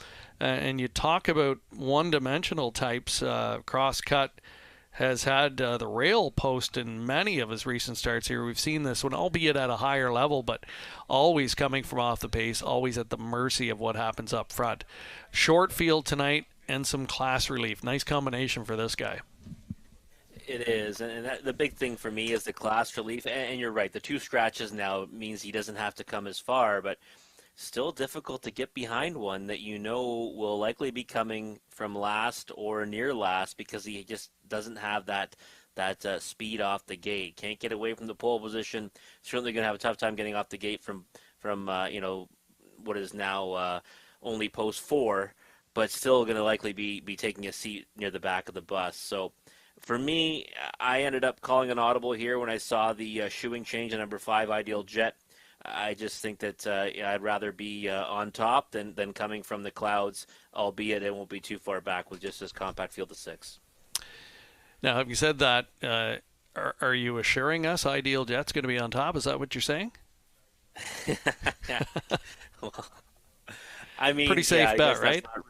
Not really a bold prediction there, but I mean, you've got to love the shoeing change, Greg. I mean, flip-flops to aluminum, and you get a better post to work from now with the scratches down to post 3. Had post 7 last time, made the lead. I just think this will say a great spot. When you look at some of the other contenders, their closers, he's just going to try to wave good Tuesday night to this group.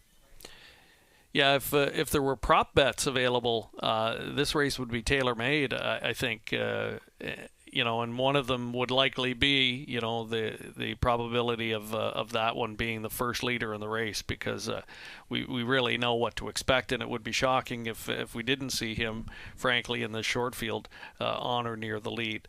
So we're going to focus on, two that are from opposite ends of the spectrum. The one that likes to front run, the other one that's the deep closer. Now, we've got to try and find somebody else that maybe can capitalize on both of those racing styles here and upset the apple cart. If it was going to be one to kind of land in the middle, it's got to be the 8. He's Got Swagger, doesn't it? Trilling post to work from. One that, the last couple of starts had to work first over. Last time he didn't really have much pop, to be perfectly honest. Got bet down, didn't really have much to offer. Ended up fading to finish 4th, but might be in the right spot today, trailing post, and should get away probably, I would say, mid-pack at worst, and might be kind of, the closer one anyways than what Crosscut's going to have to be working from. So he's the one I would look to, but, Ideal Jet looks pretty appetizing to me at 5-2. And Mr. Mock Jimmy, a really solid closing effort from this guy last time. Almost got there. And even the Lone Ranger. This veteran has been in better form of late, I think. He's kind of a grinding type. So on a track like this, it's I was going to describe it earlier, a little bit tacky, I would say. It's not really off that much, but just maybe a tad tiring. And a grinder type like him might be able to handle this better than some others, and he's got a good post to work with as well. So they are lining up for race number 5, anchor leg in the early pick 5 wager, scratched down to a field of 6. They are Bettor's Victory with the Lone Ranger, Ideal Jet, Crosscut, Mr. Mock Jimmy, and He's Got Swagger from the trailing post 8. Field for race 5 at the top of the stretch.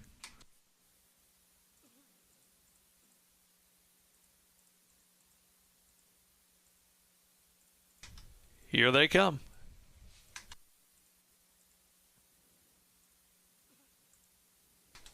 And they're off, and Ideal Jet is jetting straight to the lead. He'll cross over before the first turn. It's Bettor's Victory coming through from the inside to grab second, and floating up wide in third, dropping down to the pylons, Mr. Mock Jimmy.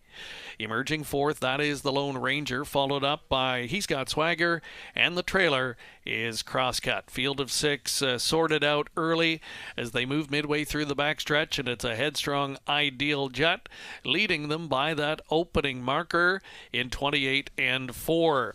Working out the coveted pocket trip is Bettor's Victory, tagging along third Mr. Mock Jimmy. A length and a half better than the Lone Ranger, who's a length and a half up on He's Got Swagger, and Crosscut has a peek to the outside from in 6th position. Still about 8 lengths off of the lead, though, as they wheel up in front of us for time 1. Ideal Jet laying down the fractions. He takes them halfway home under tight lines to Scott Ray. Bettor's Victory tripping out Mr. Mock Jimmy now. Steps to the outside to go first up from third. half in 58 and 3.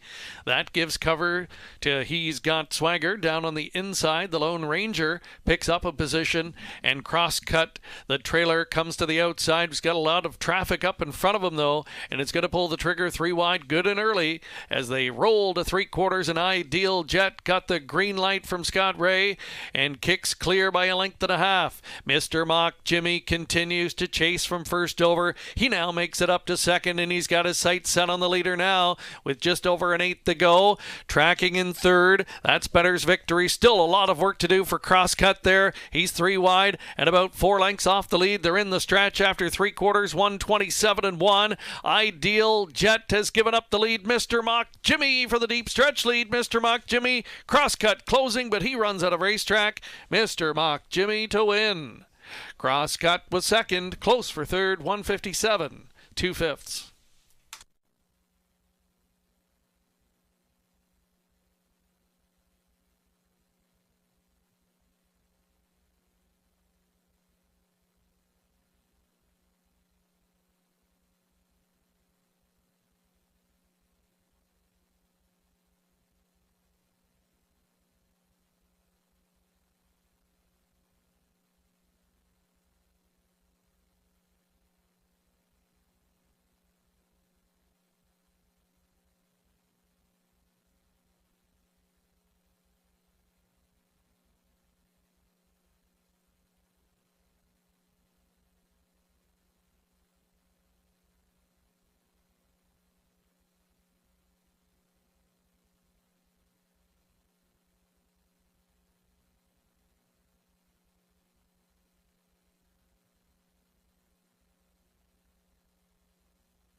Another 7-1 winner tonight, wearing saddle pad 7. Your 5th race winner, Mr. Mock Jimmy. 9-year-old free-legged son of Mach 3. From the Arts Place mare Rosebud Stena, Sally Charlton of Tecumseh is the owner. Lindsay Kerr, the winning trainer, and Scott the Answer Young in the driver's seat for the win. It's the first this season in 7. 25th career tally. 1:57, 2/5. Good effort tonight on the slightly off going by Mr. Mock Jimmy.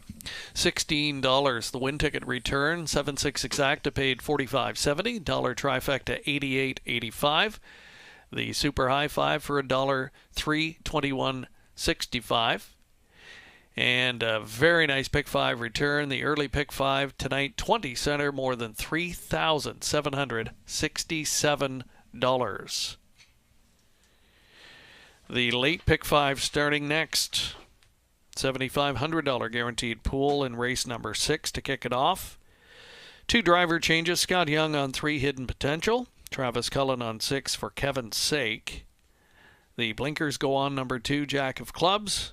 And scratched is number 8, Hi-Ho Julio. Field of 7 to start off the late pick 5 next.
There's a look at the complete finish order from race number 5. Top down, scratched 5, 6, scratched 3, 2, 1, 4, scratched. Reminder, race 6 coming up. Scott Young on the 3, Travis Cullen on the 6, and the 8 was scratched. Just 9 minutes away from starting off the late Pick 5 wager, and Rob Reed Jr. will be by in just a moment to give us a look at his Pick 5 play.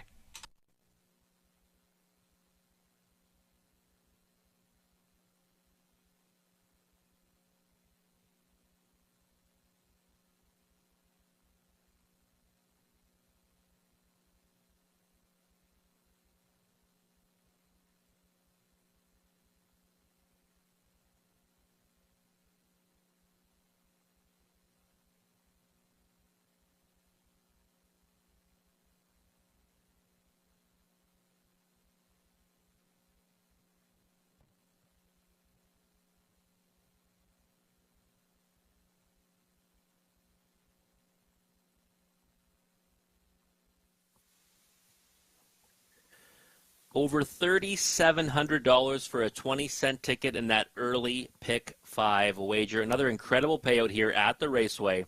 2 favorites, 3, say medium-sized prices, and you get that kind of return. Just a must-play every night. And we've got another one starting right now here in race 6.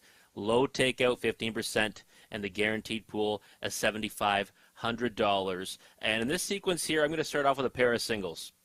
We're going to go really thin early, then spread out looking for those prices later on. So hopefully in this sequence we get the favorites down in the first 2 legs and then get some prices on in the later legs. The first one here is my best bet of the night, number 4, Wilson Wall. Love the class relief this one is getting, plunging down. Much softer group than what he's been facing. And last time he had Tyler Borth aboard, he wired the field and did it like a good thing. So 2-1 on the board right now. I'd be shocked if we get that price come post time. He's my single here in the opening leg in race 6. Going right back with a single in race 7, number 3, Harper's Hat Trick. Last time, went to the lead, got picked off late by P.L. Oliver. That rival now will have to work from the trailing post, so it gives him, I think, a big edge against that one and should be able to handle the rest of the field. I think Harper's Hat Trick goes down the road tonight. Hopefully back-to-back down the road winners in races 6 and 7, Wilson Wall and Harper's Hat Trick. And now we're going to spread out. So in race 8, we're going to use the 2, 3, 4, and 7. That's the 2, Officer Jones, the 3, Cranky's Boy, the 4, Royal Ship, who's getting class relief, but I think he might take support in there, and I think he's definitely one that can get beat. And the 7, A Positive Hanover, one that if he takes flight from post 7 off the gate, I think he's got a big chance in there. So 2, 3, 4, and 7, 4 deep in that third leg, race number 8. And then in race 9, 4 deep again with the 2, 3, 4, and 8. That's the 2, Avuncular, who I think does have a pace advantage over this field. I think that he might get off the gate best and might be able to take that field wire to wire. The 3, Fortune Teller's K, when you have to have. The 4, Zordrick Queen might be one that's kind of warming up to a win. Camera shy last couple of years, but I think she might have a bit of a chance in there at a price. And the 8, Run Like Hill, my top selection. The problem for Run Like Hill is the second tier, so it all depends on the trip for that one. So we're going 4x4 in races 8 and 9. And then in the final leg, the money leg, we're going to go 3 deep with the 5, 6, and 7. It is a preferred 2 and 3 handicap. Posts 5, 6, and 7 have been assigned, so the race office thinks those are the 3 best horses in the race, and I'm in agreement. I think those are the 3 to beat in there. Actually, P.L. Jackson is scratched at 7, so just the 5 and 6 in the last leg now. We can take the 7 off that ticket. So we're just going to go 4x4x2 with the 5 and 6, Outlaw Grabbing Gears, and race them up in the final leg. So that ticket will cost you just $6.40 for a 20-cent ticket. And again, we're going to start off with a pair of singles here and hope we can skate through those 2 legs before spreading out the rest of the way. We've got 5 minutes away with the horse be making their way out onto the track for race 6. Again, low takeout, 50%, guaranteed pool, $7,500. Guys, look what the first one paid. Don't miss out on this wager. They always pay fantastic here at the Raceway. Greg and I will be back after the post break. Take a closer look at race number 6.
Going to look there at Rob's best bet of the night, number 4, Wilson Wall on the class drop. Getting 5-2. Pretty good price on this guy, despite the big drop in class here, as Jack of Clubs 2 doors down.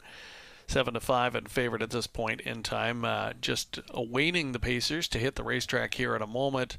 The class drop combination and the winner that the last time the horse was united with Tyler Borth, that bottom line clicked for a victory here on January 25th, and at a more similar class level on that night as well. So a couple of the selling points for Rob on Wilson Wall, one of the major contenders here in race number 4, and right now that's 2-1 morning line estimation on the current odds board, second choice. As we near post time for race number 6, time winding down to play the late pick 5, again playing into a $7,500 guaranteed pool. And we'll meet the field for race number 6 next.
Here's the field for race 6. Deadly Action number 1 has Austin Sorey driving for Gord Graham and Jeff Graham.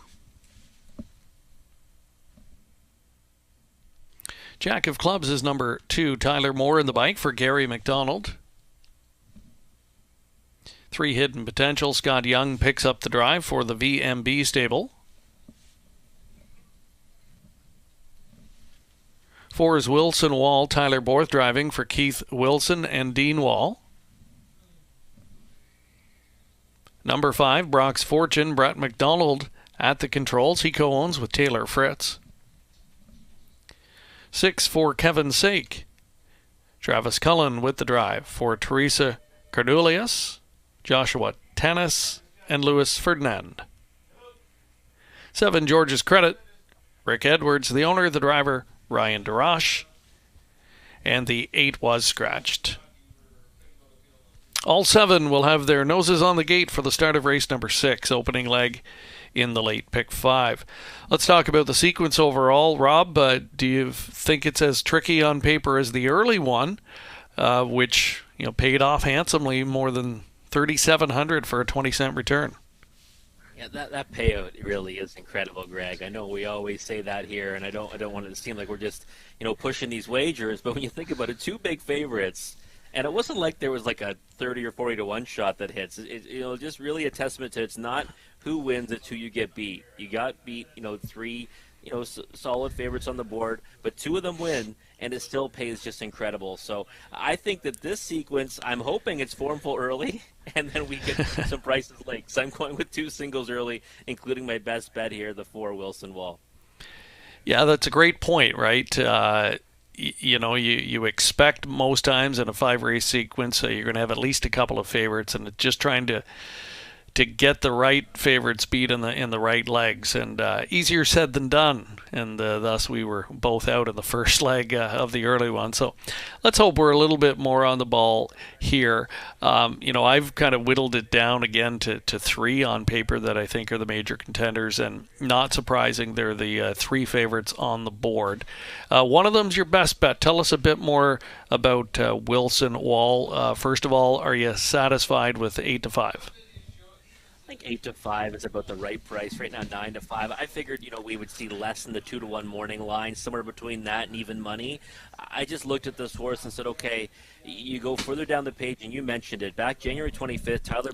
Tyler Borth jumped aboard and literally, just went to the top and crushed that field. I mean, it was easier than it looks on paper. Got challenged, won pretty handily in the end. Yeah, definitely, faced, similar company to what he goes up against tonight. Has been facing tougher in his recent efforts, and now you get reunited with Tyler Borth, who certainly got the most out of him and has gotten along well with this one.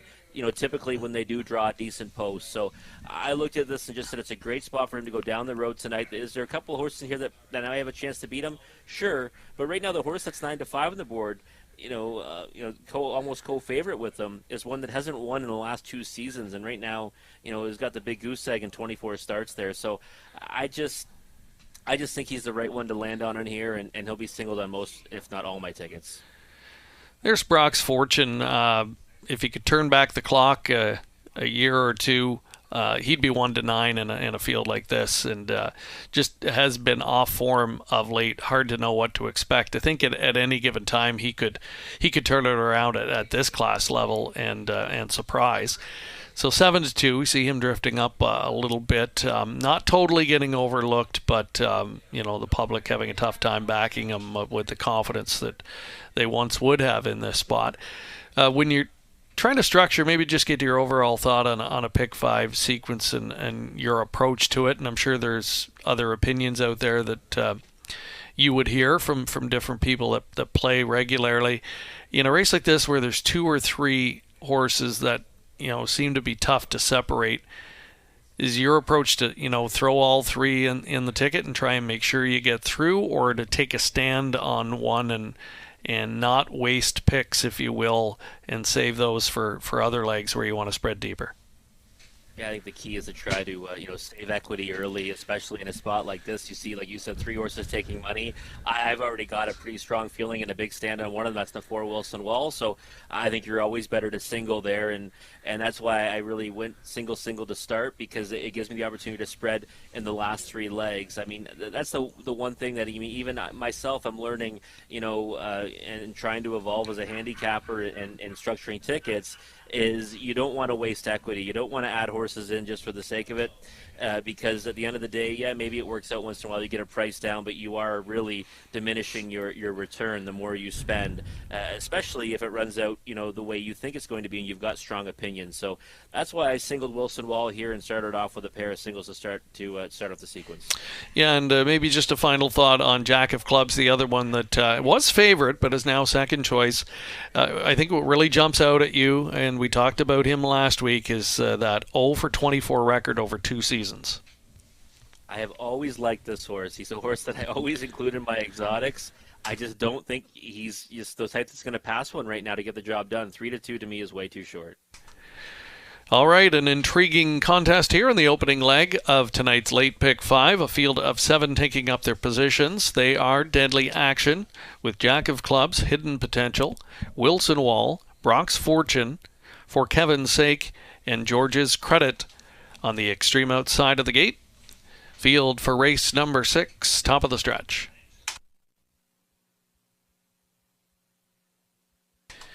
Gate swings off the turn, and here they come.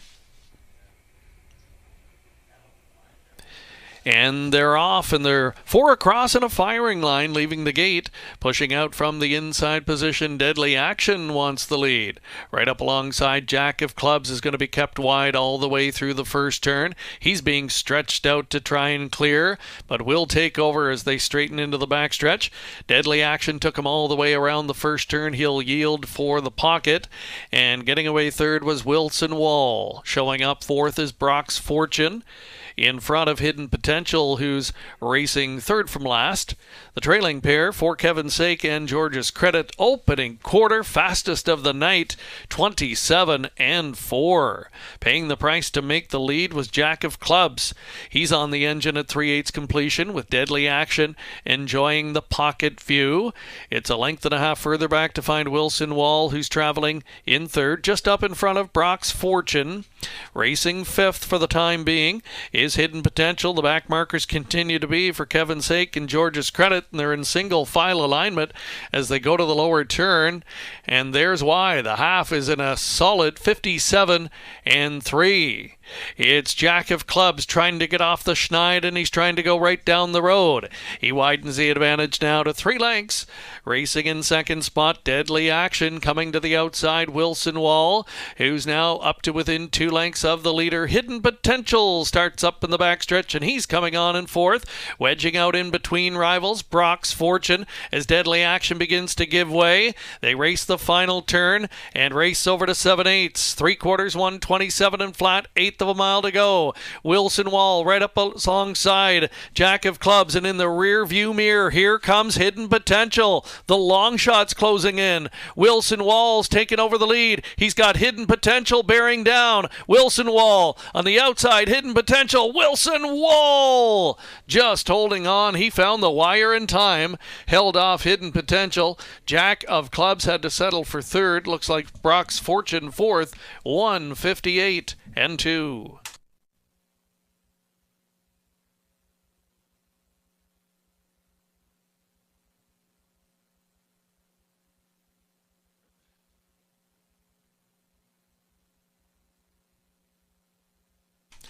And another nice pick 5 pool tonight. The late pick 5 pool over $17,500. Thank you for playing along. I know Rob Reed Jr. is all smiles as his single gets through narrowly there. Wilson Wall, and I'm sure many others with this one backed in that opening night as well. Sent off as the even money favorite. Holds on narrowly for the win. Just missing there was the 3 Hidden Potential. Third, going to number 2, Jack of Clubs. There's the top 4 finish order, posted unofficially 4, 3, 2, and 5.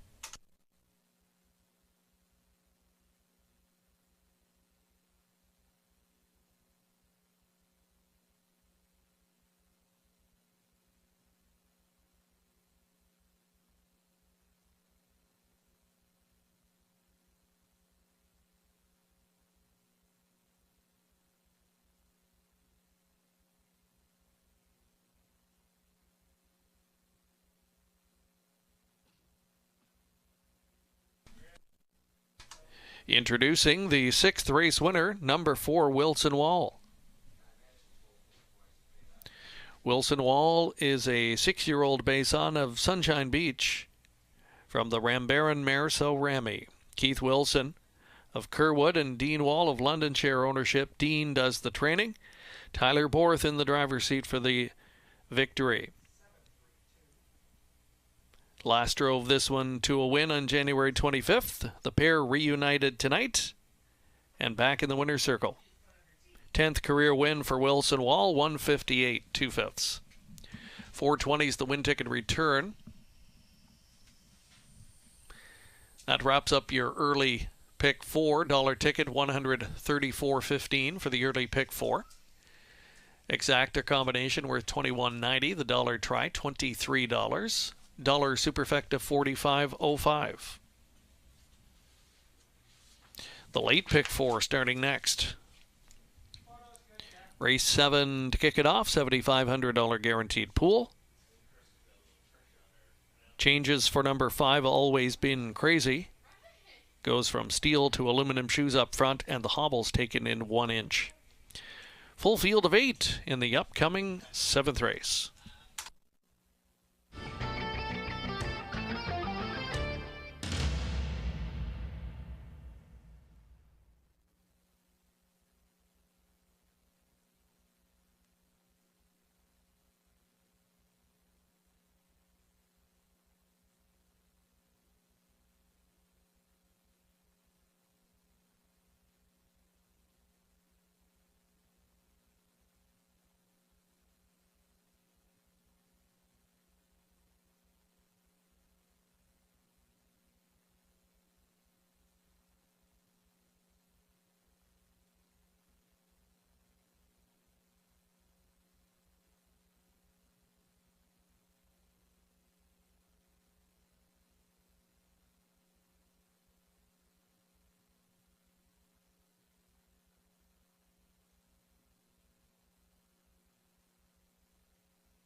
Recapping the finish order from race number 6.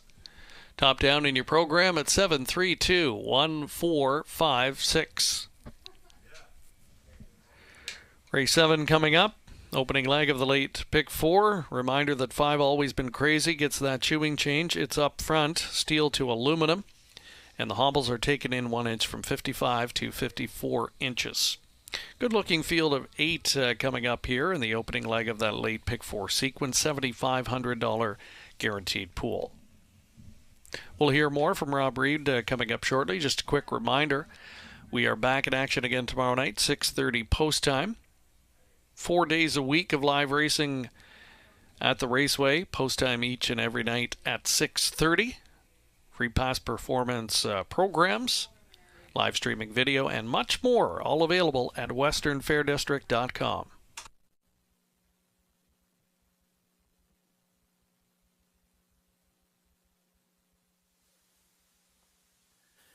All right, our best bet, Wilson Wall, getting the job done in race 6. Also our single in that late pick 5 sequence, but I'd be lying if I didn't have a couple of heart palpitations in the stretch there because it got a little bit too close for comfort late, but gutsy effort from that one. I thought he'd be on top, had to come first over.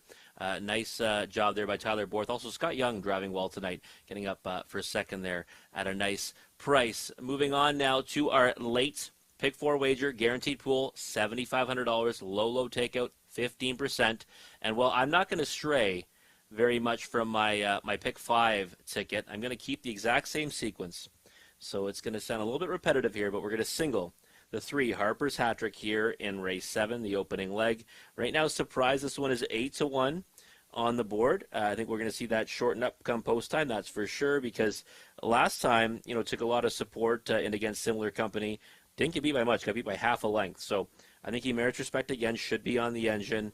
8-1 right now is a huge price on that one. We'll see that come down come post time. In race 8, 2, 3, 4, and 7, Officer Jones, Cranky's Boy, Royal Ship will take support on the class drop, but just not sure how much speed he's shown as of late. I think he's got to try to go down the road tonight, but I'm not sure if it'll work out for him. The 7 A positive Hanover should be blasting from the outside post. Looks like a spot there could be a bit of a price in race 8. Race 9, 4 deep again. The 2 Avuncular, one that I think has a big chance to go to the front and maybe wave goodnight to this field. The 3 Fortune Tellers K, one that I think that will be in the mix throughout and one that you have to use. The 4 Zordric Queen, just one that I think might be, warming up to something. A big price, obviously, in the morning line, and probably be a big price in the race, but I don't know, maybe Scott Ray can work something out for that one tonight, using that one at a big number. And the 8 Run Like Hill should be the favorite, I think, and likely the one to beat. Trailing post, though, not the easiest spot to work from for a trotter, so going 4 deep there, 2, 3, 4, and 8. In race 10, the preferred handicap, the 2 outside horses now with a scratch of the 7 PL Jackson is Outlaw Grabbing Gears, and the 6 Race Them Up. I think they're the best 2 horses in the race. The race office agrees.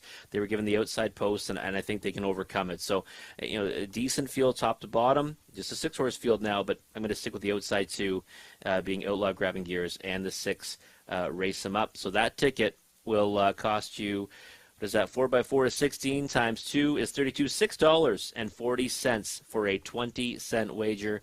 Same cost as our pick 5 because we started off with a pair of singles. But good luck on your wagers. Start mapping out your winning wagers for this late pick 4 right now. Again, low takeout 15%, guaranteed pool, $7,500. We'll come back after the post break, take a closer look at this race number 7.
Getting ready to start off our late pick 4 wager here in race number 7. It's the scene of my play of the night, and it is YS Delight. And honestly surprised to see this one opening up as the 9-5 favorite. 6-1 in the morning line. Thought you might get a better price on this one. I expect we'll see a shift in the odds. In my opinion, the most contentious race of the night on paper. Really good field of 8, a lot of quality, a lot of good recent form, and closely matched in my opinion. So 3-2, that's certainly lower than I was expecting on number 6, YS Delight. Nonetheless, that's my play of the night. This one with a really good closing effort last time out. Because there's so much parity in the field, would think there should be some speed to chase for this guy, and I think he'll be at the mercy of the pace, but I think there might be a good setup for him because of the fact that there's just so much competitiveness and a lot of apparent inside speed. So I thought it would set up well for him at a price. We're not getting the price part so far, but we'll see if that changes. Still plenty of time on the clock here before we go to the post for race number 7. We will have the post parade coming up shortly, and again, this does start your late pick 4 wager, playing into another $7,500 guaranteed pool.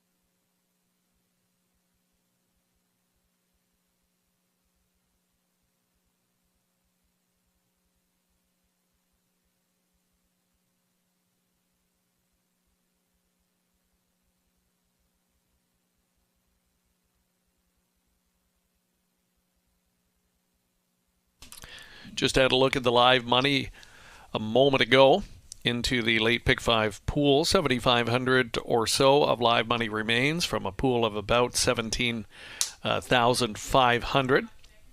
Here's another look at the live money. There's a look at the various selections here as well. Both Rob and Tony go to number 3, Harper's Hat Trick, myself, and Melissa Keith of Ontario Racing like number 6, YS Delight. Post parade for race 7 coming up shortly.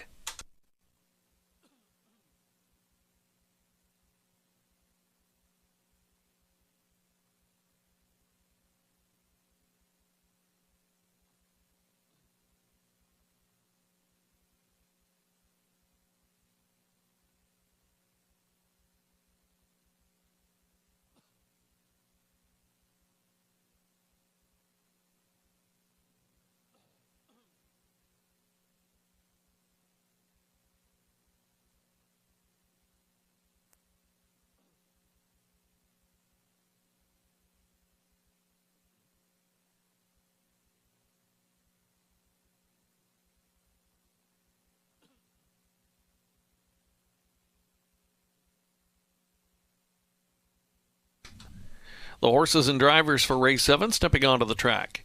Here's the field. Number 1, Mr. Cheeseman, Don Douglas owns, Ryan DeRoche drives. 2 is He's a Handyman, Mike Horner in the bike for Mark Horner. Harper's Hat Trick is number 3. Chris Haskell and Grant Shelton co-own. The drivers, Travis Henry.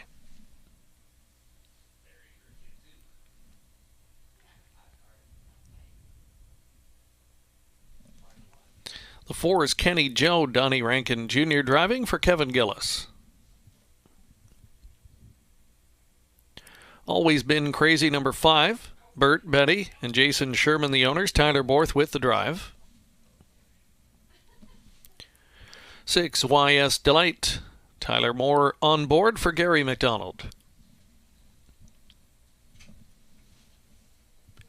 Number 7 is You Chase 'Em I Kiss 'Em, Glenda Winkleman shares ownership with the trainer-driver Nathan Sobey. And 8, PL Oliver, Matt Dupuis owns. Jason Ryan will steer.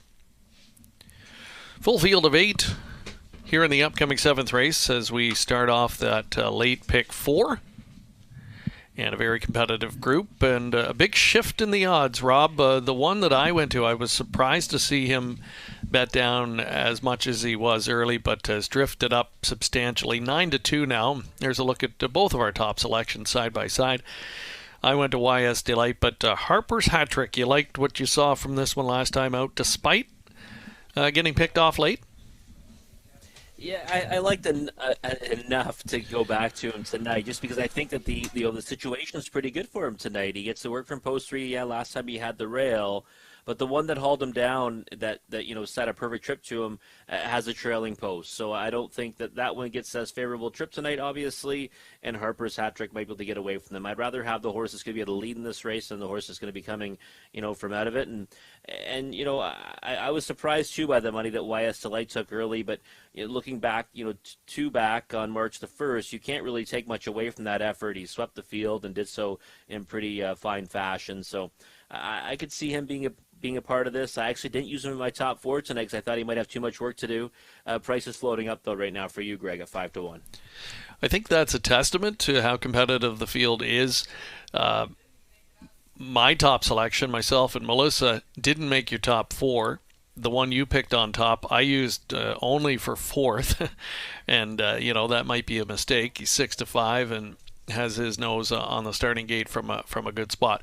And when I picked YS Delight, knowing full well that he's going to be at the mercy of how the race unfolds, but I thought the price would be right to take that chance. And 5-1, a little bit more in the area of what I was expecting on him. And, you can go price shopping here up and down the lineup. Again, another one of those races where you can make a case for a lot of them. Even post-1 starter, Mr. Cheeseman, I don't think there's anything wrong with him at 15-1.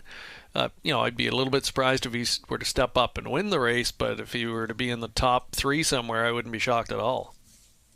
No, I wouldn't either. It's interesting you mentioned, the difference of opinions in a race that is kind of wide open. And you look at this field top to bottom, and I agree. You can make a case for a lot of these horses in here. It's going to come down to what the trip kind of shakes out as. If Harper's Hat Trick gets his own way in the front end, he's going to be very tough to beat. If he gets challenged, and there's a couple that might try that early on, then it kind of opens it up for quite a few others. And I know a horse we're both fond of typically is the 4 Kenny Joe.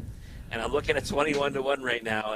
And very few weeks get past without me putting a win bet on Kenny Joe. So I'll probably end up doing that again just as a flyer, even though he isn't my top choice in the race. And boy, we're a fickle group because I know you chase him. I Kiss Him's a horse that we've talked a lot about in recent weeks. Last time out, a little bit of a clunker and an outside post. And, he's just forgotten on the toe board tonight. It would be a surprise. He would really have to turn it around from last week. But you also have to realize, and I think we both would agree, that last week wasn't the best we've seen from this horse, and he's capable of much better. So maybe he was a little bit sick.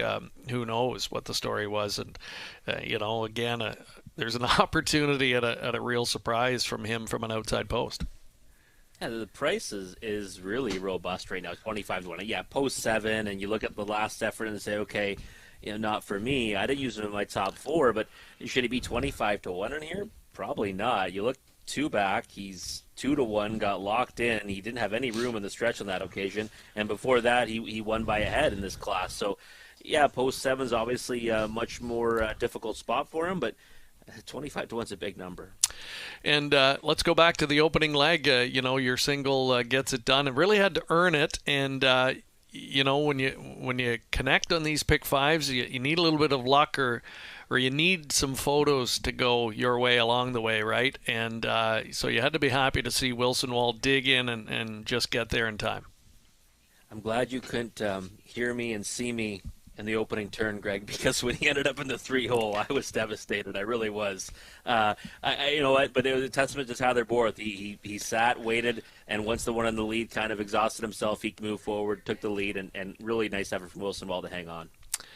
All right, 4-5. Harper's Hat Trick's going to try and do one better than he did last time out and deliver tonight as the 4-5 choice. Good-looking field of 8 lining up for race 7 as we start our late pick 4 on the Tuesday night program. 1 is Mr. Cheeseman, 2 He's a Handyman, 3 is Harper's Hat Trick, 4 Kenny Joe, 5 Always Been Crazy, 6 YS Delight, 7 is You Chase Him, I Kiss Him, and from the second tier, P.L. Oliver. Field for race 7 approaching the start. And they're off and pacing. Harper's Hat Trick gets the first call. 3 wide going to the turn. Always Been Crazy is pressing, and down on the inside, Mr. Cheeseman forwardly spotted as they move up to the opening 8th. Coming away in 4th from that second tier beginning is P.L. Oliver. With a rush and a brush, here's Always Been Crazy moving up to take over the lead. Harper's Hat Trick back to second, but not for long. We've got some give and go in the opening quarter.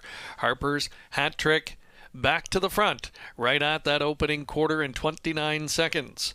Always Been Crazy now back to second with Mr. Cheeseman in third. P.L. Oliver is 4th as the backfield starts up in motion. There's Kenny Joe trying to flush cover, and mission accomplished. Down on the inside and now racing 3rd from last as He's a Handyman, followed up by YS Delight, who'll be 3rd over in the flow. You Chase Him, I Kiss Him can see them all as they begin to pair up approaching the half-mile pole. 4 in and 4 moving up on the outside. Harper's Hat Trick, the ball is in his court. Got the half in a minute and 2. Traveling second, Always Been Crazy, making it up to third, P.L. Oliver. Still 2.5 lengths to try and make up on the leader, though. On the back of that one comes Kenny Joe, following 3rd over into the flow. YS Delight, now about a half a dozen from the leader. Harper's Hat Trick leads them to 3/4. P.L. Oliver now gets a bit closer second. Always Been Crazy third. Gapped on the cover is Kenny Joe. That forces YS Delight 3 wide early as they race into the far turn. Great quarters in 1:29 and 1:28 and 4 in the backstretch, and Harper's hat trick is an eighth of a mile away from the winner's circle, and he's still there by 2, and they're going to have to do some pacing to catch Harper's hat trick. He extends the lead to 3. YS Delight loops up 3 wide and is giving chase, but he is running out of real estate. It is Harper's hat trick all the way. YS Delight was second best, tight for third between P.L. Oliver and Kenny Joe, 158 3/5.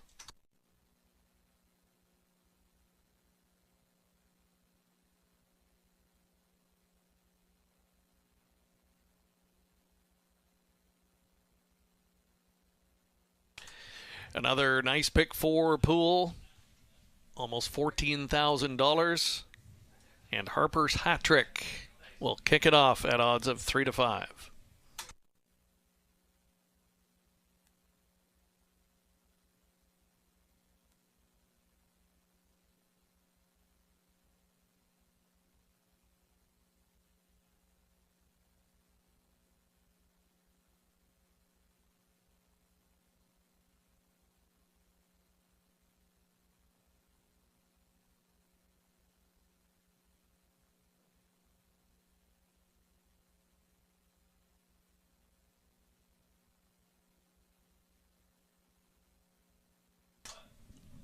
Top 4 finishers have been posted unofficially. It's a 3-6-8-4 top 4 finish order.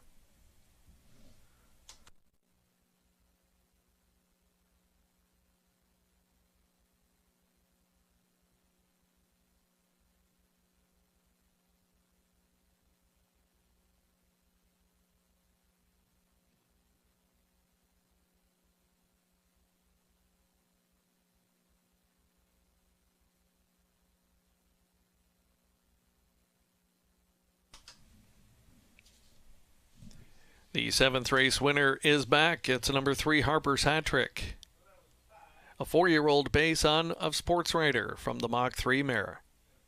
Mighty Mach 3. Chris Haskell of Clinton and Grant Shelton of Goderich co-own. Chris does the training, and it's Travis Henry in the driver's seat for the win. Second win in 4 this year. It's career win number 10 for the Pacer, 158 and 3. Good effort on the off-going tonight for Harper's hat trick. Gate to wire in tonight's 7th race, and sent off as the bettor's choice. He pays $3.20. 3-6 exacta worth $10.20. Dollar trifecta $22.50. The dollar superfecta $81.40.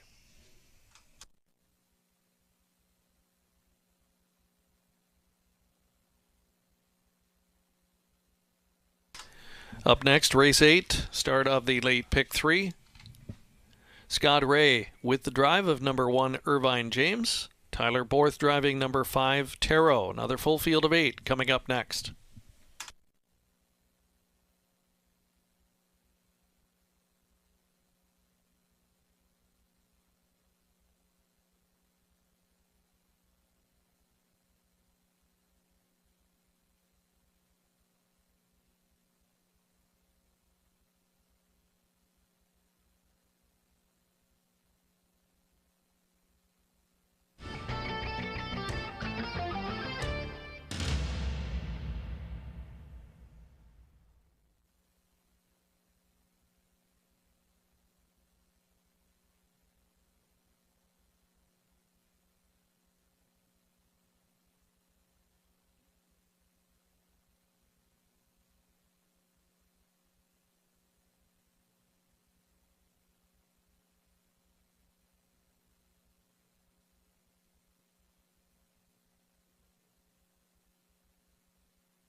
3 more left to go on the Tuesday night program. It's the late pick 3 coming up next.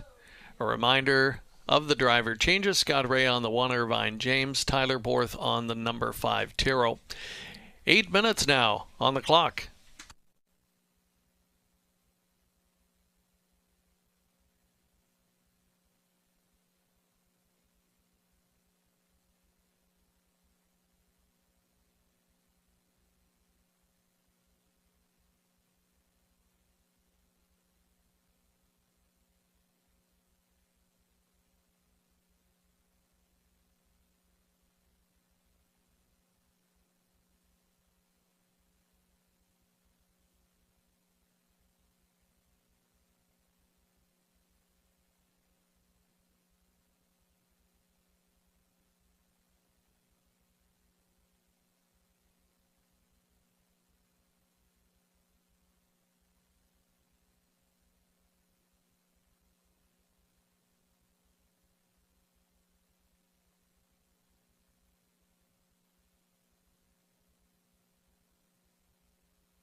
Hi, I'm Ace, and this is my boy, Dally.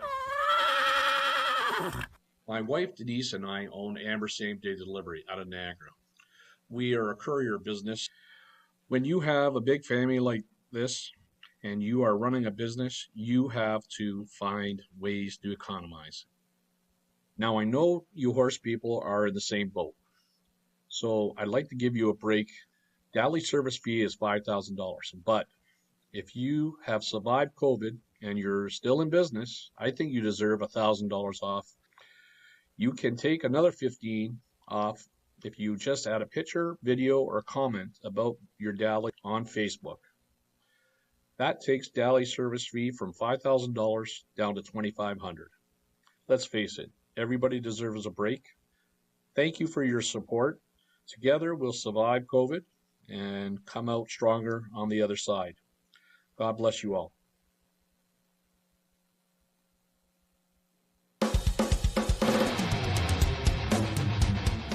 Capping off a sensational career, Bettor's Wish goes out a winner in the TVG. Off-cutter, Desperate Man! And it's Desperate Man pacing up late for Henry coming on. Desperate Man. Catch the fire, splitting horses. It's Catch the Fire in time! He stretches out the lead. Juju B dominant in the Kentucky Journey.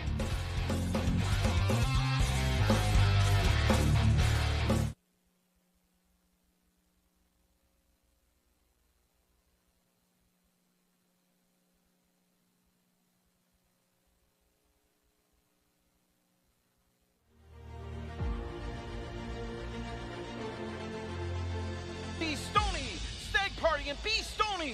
B. Stoney looked to get into the final stride for Henry in 150-3. Dream pair, Jet Fire for Mark Campbell. Sun, fire, wind, rain will draw clear to win.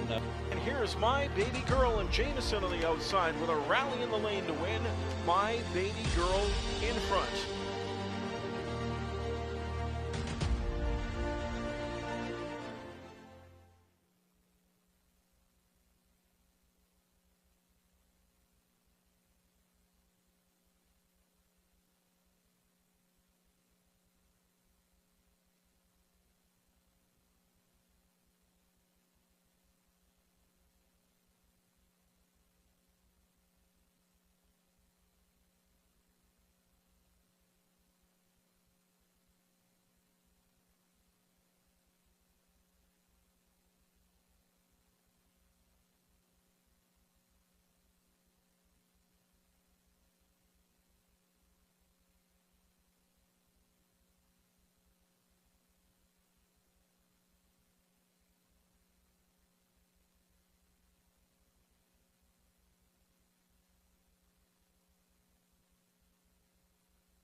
Horses and drivers making their way to the track for tonight's 8th start of the late pick 3.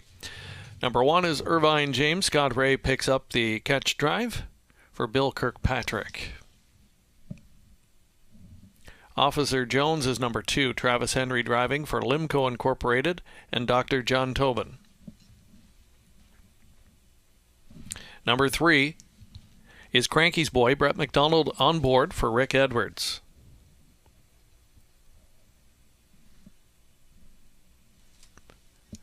For Royal Ship, Colonel Schneider Jr. owns Colin Kelly with the drive.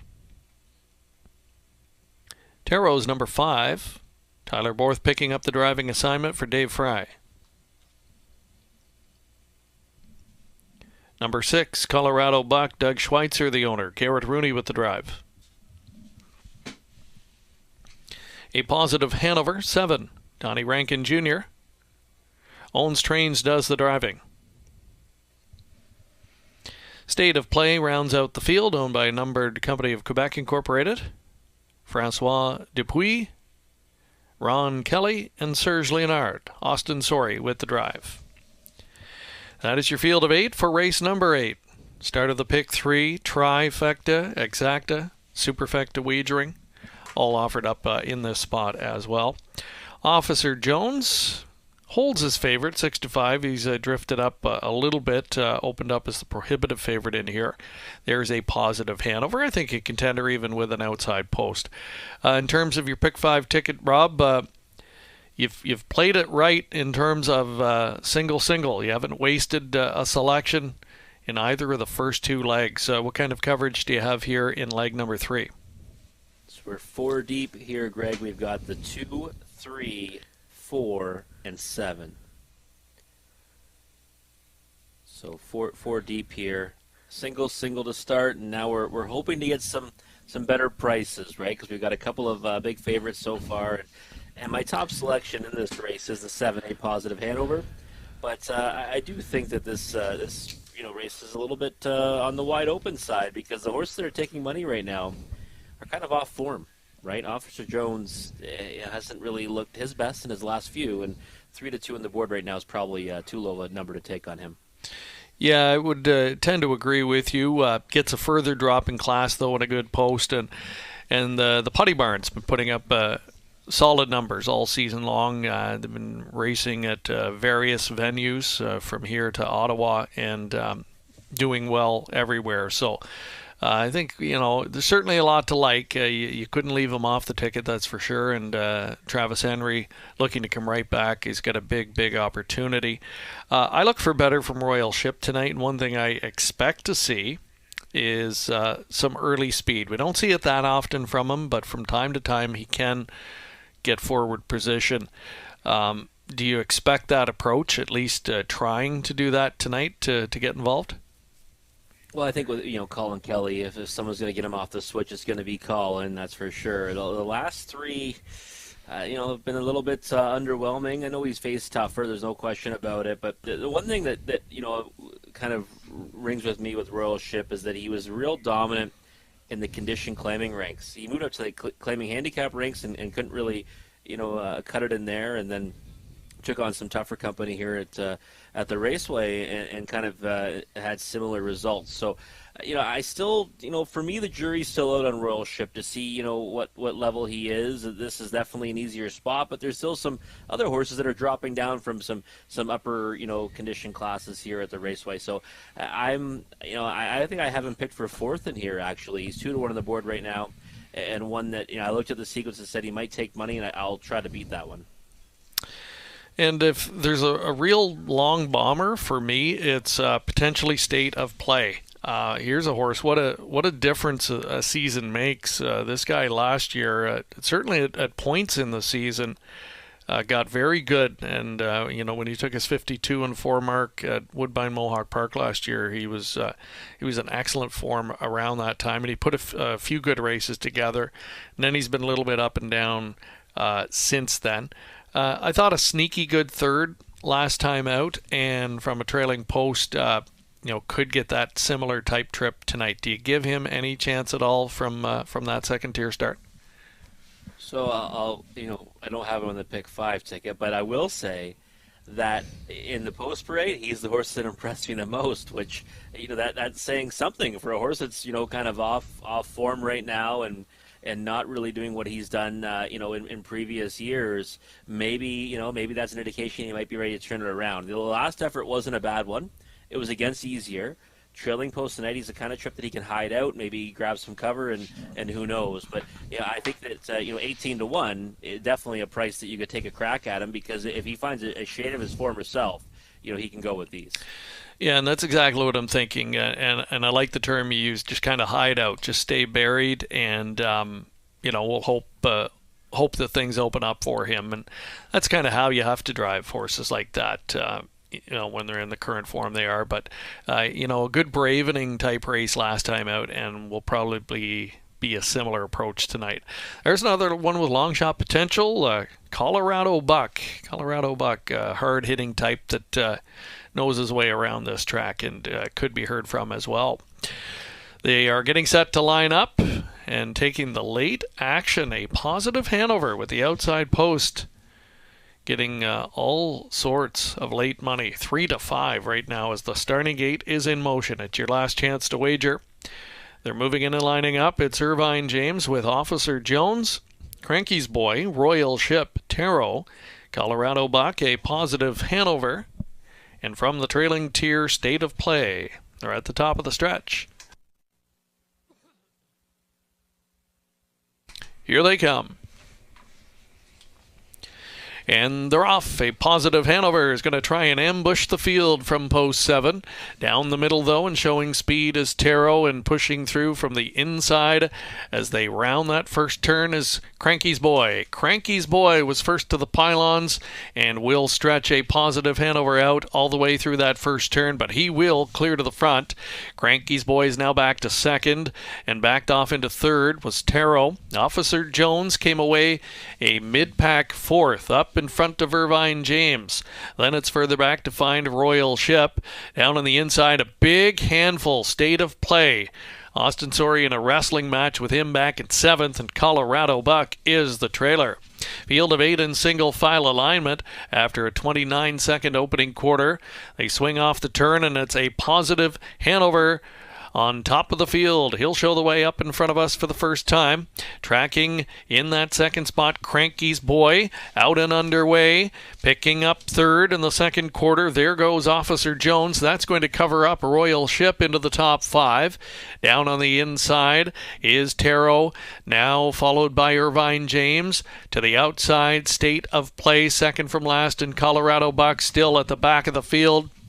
Half and 59 and 3. They straighten up toward 3/4, and Rankin steps on the gas pedal here with a Positive Hanover, and he responds. A Positive Hanover quickens by 3/4, opens to a length and a half. Third marker in 1:28 and 4. Cranky's Boy is staying with him though in second. 3 wide and coming on. That's Royal Ship with just over an eighth of a mile to go. Now back in fourth position. Officer Jones is leveled off, and the field turns for home.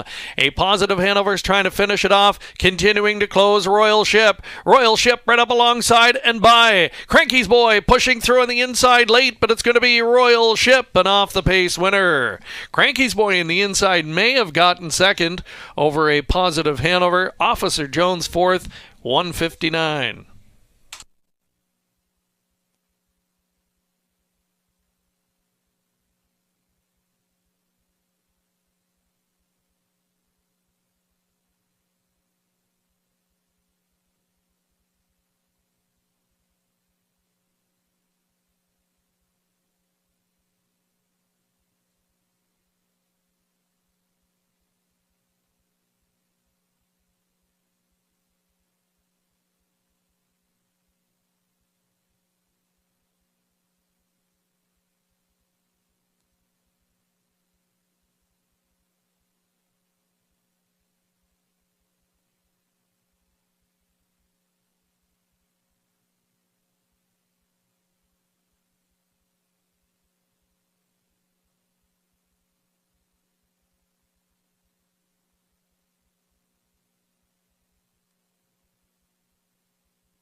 Here's a look at the winner from race number 8. Returning into the winner's enclosure, it's number 4, Royal Ship. Royal Ship is an 8-year-old gelded son of Royal Majesty from the Totally Western mare Boomtown Girl, Colonel Schneider Jr. of Arthur, the owner. Cassidy Schneider, the winning trainer, and it's Colin Kelly in the driver's seat for the victory. That's Colin's second winner on the Tuesday night program for Royal Ship, his third win this season, and 8th lifetime. Closing in on the $100,000 mark in career earnings. Comes from off the pace tonight to score in 159. $6.40 is your win ticket return. 4-3 exacta combination pays $86.50. Dollar trifecta $261.60. The dollar superfecta $672.75.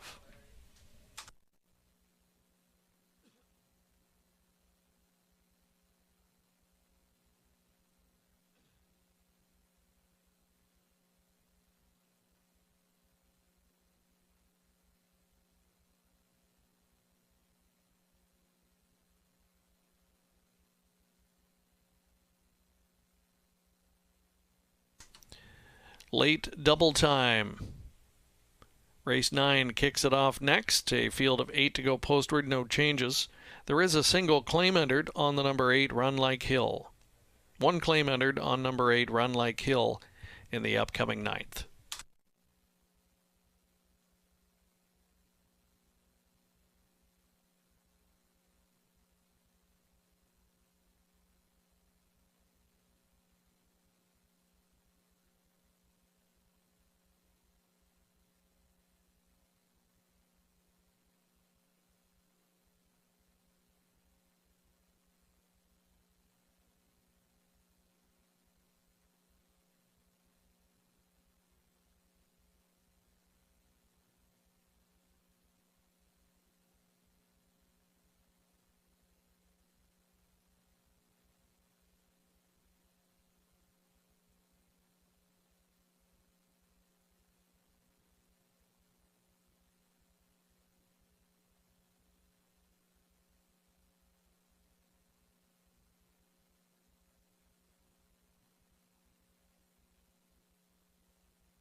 There's a look at the finish order from race number 8, top down, 8, 4, 2, 1, 7, 6, 3, and 5.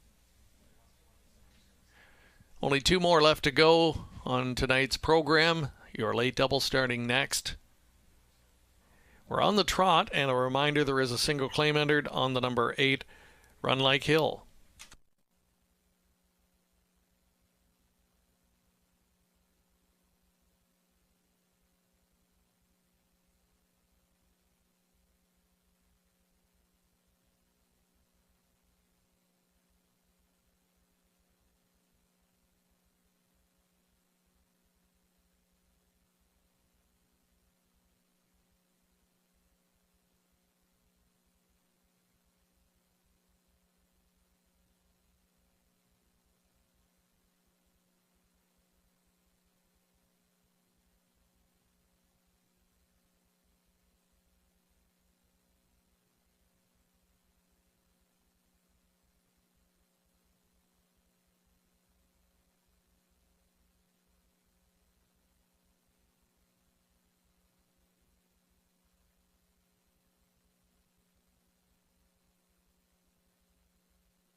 There's a look at the late live money in your pick 4 tonight. $13,949.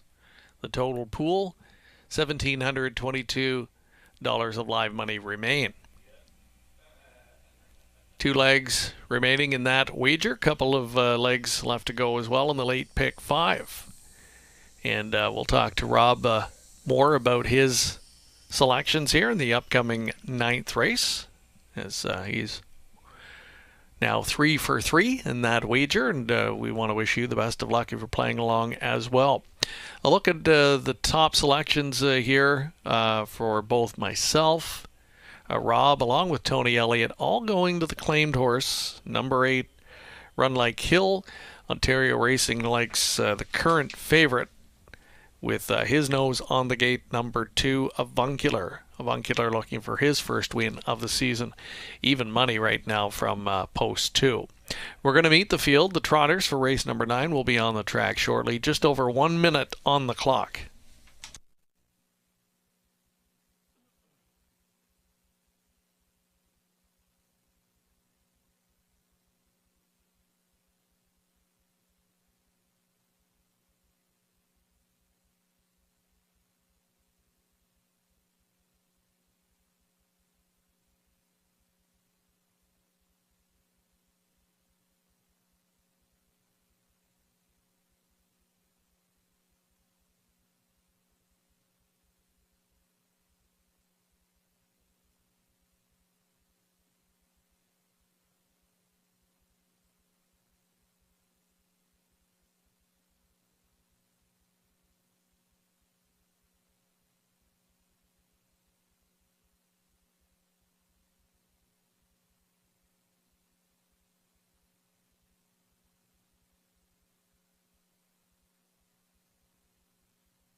Here's the field for tonight's 9th. 1 is Party in the Fast Lane.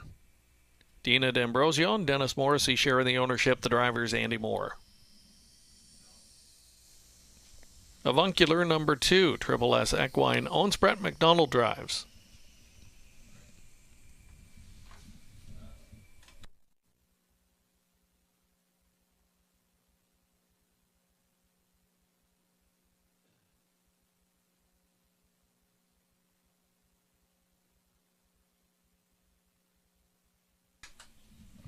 Three is Fortune Tellers K.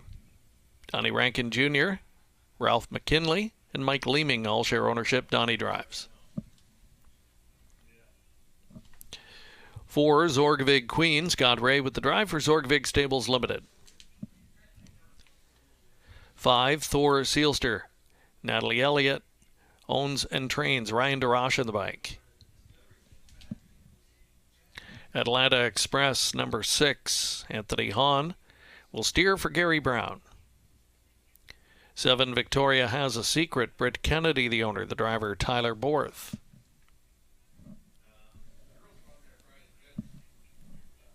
And number 8, Run Like Hill, owned by Jay Wood. Travis Henry doing the driving. Single Claim has been entered. That's your field of 8. We're on the trot here for the start of the late double wager. Rob, let's talk about the claimed horse and the one that we're almost unanimous on as our top selection, Run Like Hill. Post 8, the trailing tier, obviously not a deterrent for you to put this one on top. No, post 7 the last 2 and both solid efforts, right? Got away well off the gate. Now, Run Like Hill is one that actually, one of his best attributes is the speed off the gate. He can't use that tonight from the trailing post, but nice efforts, chasing efforts in his last couple to hit the ticket, and now working from the from the 8 hole tonight. Shouldn't get away too poorly and can work his way into the race. I didn't single him, and I did go 4 deep, but just because of the fact that he might get into some trouble from the trailing post, and I thought he'd be this price or even lower. I'm a little bit shocked to see Avuncular take this much support. He's one of the ones I was hoping might provide me with some value in this pick 5 sequence. Yeah, I think Avuncular's the kind you definitely have to have on the ticket. I was surprised to see him open up as a heavy favorite, in agreement with you. It's been a while between victories, 0 for 5 this season coming into this assignment. Bit of reclassification, if you will, here. I think it is a slightly easier group overall, and that could be the key and a good post to work with here as well. I agree, Run Like Hill, from post 7, just leaving to get that early position that he was able to get in those races and then make that second move. That can just be the difference when it gets late in the mile. And tonight, shouldn't have to work as hard for that early position, and that that could be the difference. What would be your best result here in terms of that late pick 5? The 4 Zordwick Queen. I was hoping for Cranky's Boy in the last, Greg. I got a little bit of a thrill there. Yeah. 2-hole trip, had some horse, and got past the leader. Just unfortunately, Royal Ship, was on his game tonight and ran them down. But Cranky's Boy would have been a big bust out. The bust out I used in here was the 4 Zordwick Queen. I thought that this one, again, just one that, might be able to take advantage if some others make mistakes, and might be able to get the kind of trip where we talked about in the last race, hide along the pylons and hope for the best kind of thing. Fortune Tellers K, I don't think would be a terrible result. I've got 2, 3, 4, and 8 in here. I think even Avuncular can't be that low of a price in the multi-leg wagers, because 8 to 1 in the morning line, not the greatest form as of late. It's really a post position play and a classification change from his latest. Yeah, for sure. And I would concur. I think that one will be a little higher in the multi-leg wagers, or I assume that would be the case in here as well. Zordwick Queen, you're right. Would have to step up, certainly. More encouraging effort last time out. And, this is a mare, if you go back a couple of seasons, again, that's a long time ago. That's in the rearview mirror, but not quite the same horse, the last couple of seasons. But the odd night, they can step up and regain some of that past form. And you're right, when you structure your ticket the way you did, that's what you're hoping for. Someone like that to kind of pop up, one that's unexpected, and that's all it takes in the sequence. We've seen it before. That can really dramatically alter the end result.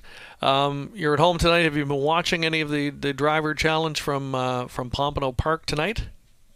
I just know that it's very wet there. I saw something. I heard that. I haven't had a chance to watch myself. No, I haven't got to see many of the races. I know I saw the Yannick got a win, but I just remember seeing a lot of rain, and Gabe Pruitt had mentioned that he thinks the guys from the north took it with them, so brought it down with them because it was some wild weather down there. And yeah, that's one of the big events we're looking forward to here in May. Of course, the Camelot Classic, but before that, the Ontario Regional Driving Championship. And, we're blessed here in Ontario. We have many of the best drivers in Canada here. And we'll have the top guys from WEG, no doubt, and some of the top guys from here and elsewhere around the province. So that's going to be a lot of fun. I'm looking forward to that a lot as we also look ahead, of course, to the Kamloops Classic. Yeah, I love the drivers' challenges because there's more on the line, and those guys they love the bragging rights. Like it's not all about the the money and their commissions that they make from the drives. It's a lot to do with those bragging rights, and I know that even on smaller cards, throughout the summer when there's a driver challenge, they bring their A game and they want to win it. So looking forward to that as well. Yeah, and the winners of that, the top two, I believe, will head out to the national championship out west this year. So we'll give a shout out to our former colleague Sugar Doyle if he's watching tonight, and congratulations to the folks out there. They'll be hosting that and looking forward to that in November. We are looking forward to our 9th race as Trotters move up to the gate here for the start of the late double. Field of 8 moving in. They are Party in the Fast Lane, Avuncular, Fortune Tellers K, Zorgvig Queen, Thor Sealster, Atlanta Express, Victoria Has a Secret, and from the second tier, Run Like Hill. They're at the top of the stretch.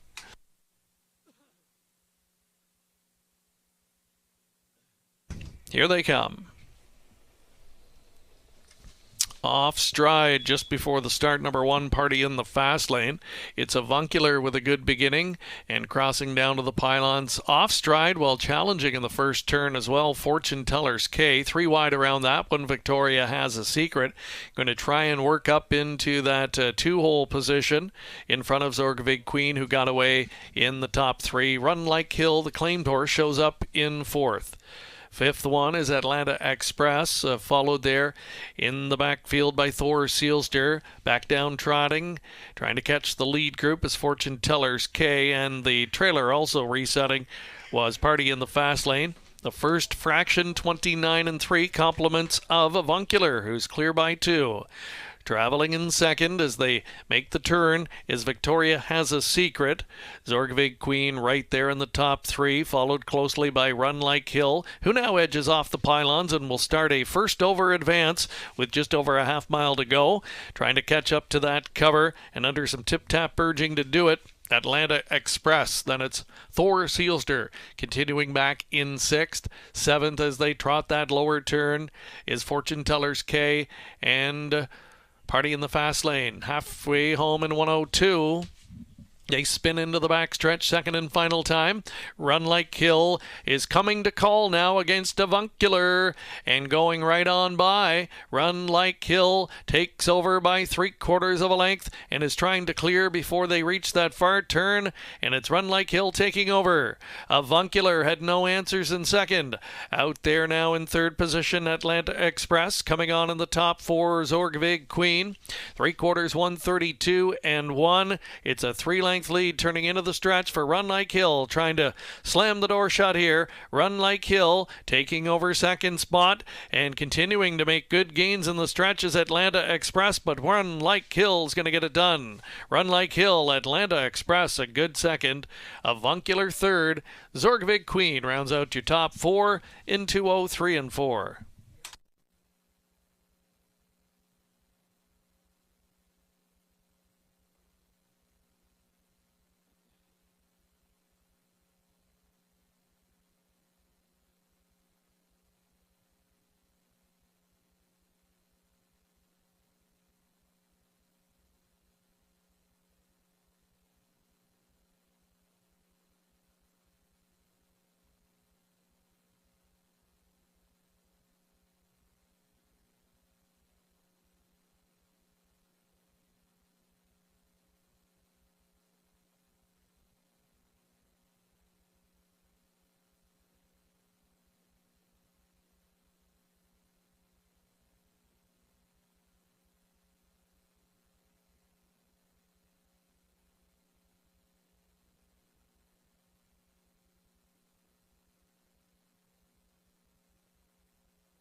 There's the top 4 finish order. Run Like Hill finishing 1st. Long Shot Atlanta Express 2nd. Avuncular 3rd and Zorgvig Queen finishing 4th. 8, 6, 2, 4 in the top 4.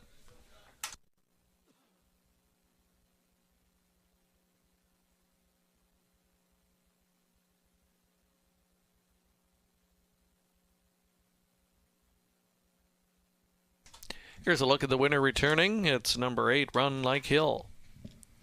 5-year-old gelded son of Muscle Hill. From the Cadabra mare, Smarty Pants. Was owned by Jay Wood of Waterdown. Trained by Matty Henry and driven to victory by Travis Henry, his second winner on the program. Claimed from tonight's race and will leave the barn on a winning note tonight. Run Like Hill with his third win of the season and 5th lifetime. 2:03.4 on the offgoing for Run Like Hill. $5.20 is the win ticket return. The 8-6 exacta paid $128.30. Dollar trifecta $147.55. Dollar superfecta $811.65. The 10th and final race is coming up next. It's a preferred 2 and 3 handicap. There is a scratch of 7. P.L. Jackson, leaving us with a field of 6 in the Tuesday night finale. There's a look at the claiming information from race number 9. The 8 Run Like Hill was claimed for $15,000 by Francis Guillemette, who also becomes the new trainer.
There's a look at the finish order from the 9th race. Top down, 8-3-7-4-5-2-6-1. Coming up to our 10th and final race. It's the preferred 2 and 3 handicap pace, and it is a field of 6 with the scratch of 7. P.L. Jackson. Just over 4 minutes to post time.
Horses and drivers have left the paddock for the 10th and final.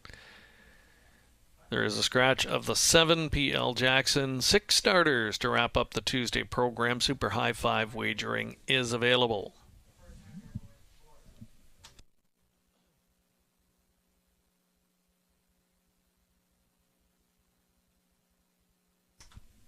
And here's the field for race 10. The 1 is Dragon Energy. Nathan Silby with the drive for Paul and Nicole Davies. 2 is Livin' Large. George Robinson owns Garrett Rooney with the drive. Life is Better. Number 3, Tyler Borth in the bike for Kenneth Matheson and Henry Banakowitz. Come On Barney 4, Diane Sylvester owns. Scott Young will steer. 5, Outlaw Grabbin' Gears. Paul Davies on board. Shares ownership with Nicole Davies. And 6 is Race 'em Up. Gordon McDonald and Christopher Boland co-own. Travis Henry with the drive. Scratch 7, PL Jackson. So it will be a 6-pack to wrap up the Tuesday program. One more time, Rob Reed Jr. joining us, and favorites coming toward the outside of the gate. Of course, this is a preferred 2 and 3 handicap. So the outside starters were assigned their post positions. Not even sure if that will stop Race 'em Up in his current form. Rob, the horse has good speed, and he's just been able to kind of steamroll the competition the last couple of times out. Yeah, he's been dynamite his last 2 inside posts to work from, but I think you're right. I don't think it really mattered, and I'm not sure that he really has to face the likes of some of the ones he's had to go up against in his last couple that he goes up against tonight. So Icy Blue Scooter, he's not in here, and Homie Joe's not in here. I think that there's some decent competition in this race, but the main one is the 5 Outlaw Grabbing Gears. Yeah, it just doesn't seem overall to be as deep a field as he's faced in recent starts here. So it looks like Outlaw Grabbing Gears. He's been a regular player at the level. The fact that he draws inside of him maybe gives him a bit of an edge, but the public all sees it the same way right now. They don't really think that matters. And I think Outlaw Grabbing Gears is maybe just a half step off his best form. It's a fine line, right? When a horse really gets good and sharp, they can win in bunches, and then when they're just off form ever so slightly, they just don't have that that last eighth, that last 16th of a mile in them. And I think that's what we've seen from him lately. Hasn't been finishing his miles as strong. No, he hasn't. The last time was a decent effort. Alex Having Fun was the winner. I thought it was a really strong winner on that occasion. Then went to Mohawk Park, raced pretty good there. So a decent form reference. Now, has missed a week in between starts, but second start, second consecutive start with LASIK, so that might, help, raise his game a little bit in here. Now the odds are tightening up 8-5 and 9-5, which is really where I think they'll end up. Probably closer than they were just a moment ago, because if you look at the multi-leg payouts in the pick 4 and the pick 5, Greg, they're pretty close between Outlaw Grabbing Gears and Race 'em Up. And the Davies have another starter in the field, number 1, Dragon Energy. Do you give this guy a shot? He's had only a handful of starts here in Ontario and had trouble really getting going on a regular schedule. Yeah, I think I'd have to see more from him before I could, give him a chance at this, preferred level, because, last time he was in for an optional 25 claimer, and to be honest, I thought he didn't really have much of an excuse. That was, against a group at, Mohawk Park, and it was like a non-winners of the 3 race, or maybe non-winners of 2, and a perfect trip, and didn't really have too much in the stretch. Got beat by Flash to the finish. He was a camera-shy type, so I need to see more from Dragon Energy, especially against the likes of Outlaw Grabbing Gears and Race 'em Up, before I'd give him a chance to beat those 2. And I'm sure their mind is starting to wander a little bit, awaiting the return of Desperate Man to the racetrack. And boy, it's exciting this time of year, right? When you start to see some of the big guns surface, and that we'll see those horses, the Bulldog Hanovers of the world, going to be back soon. And then we start thinking about possible contenders here for the Camelot Classic, and the local group has been strengthened up again recently. Horses like Jimmy Freight is a prime example. Great to see him getting back to his old form. And boy, we hope to see him back here this year. And didn't make it here as a 4-year-old. He had other engagements that conflicted that year, but now as an age performer, how nice would it be to see him? And who knows, maybe a So Much More, good local horse, top mare in Canada. What do you think? Oh, it'd be great to see them, come on that day. And, Jimmy Freight's a prime example of when, retired to stud, came back, and just took a little while to get back into the swing of things, right? I mean, he's now just back like he didn't miss a beat. I mean, winning the preferred and back-to-back efforts and doing so in fine fashion. And wow, So Much More. What can you say about her? It'd be amazing to have her here, race here, at the Raceway on that big day, because I mean, she's just really the queen of harness racing in Canada.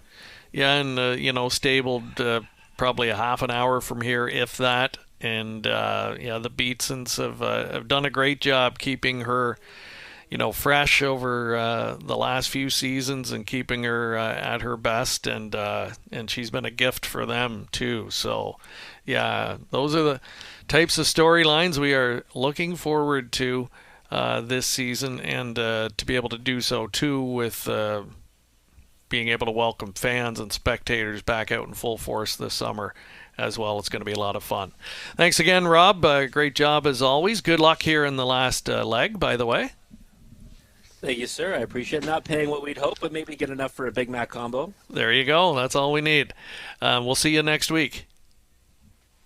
Thanks, Greg. Looking forward to it. All right. Thanks again to Rob Reed Jr. We thank everyone for joining us here tonight. The finale is moving behind the gates, a field of 6. They are Dragon Energy, Livin' Large, Life is Better, Come On Barney, Outlaw Grabbin' Gears, and Race 'em Up. On the outside, in this compact field of 6, here they come.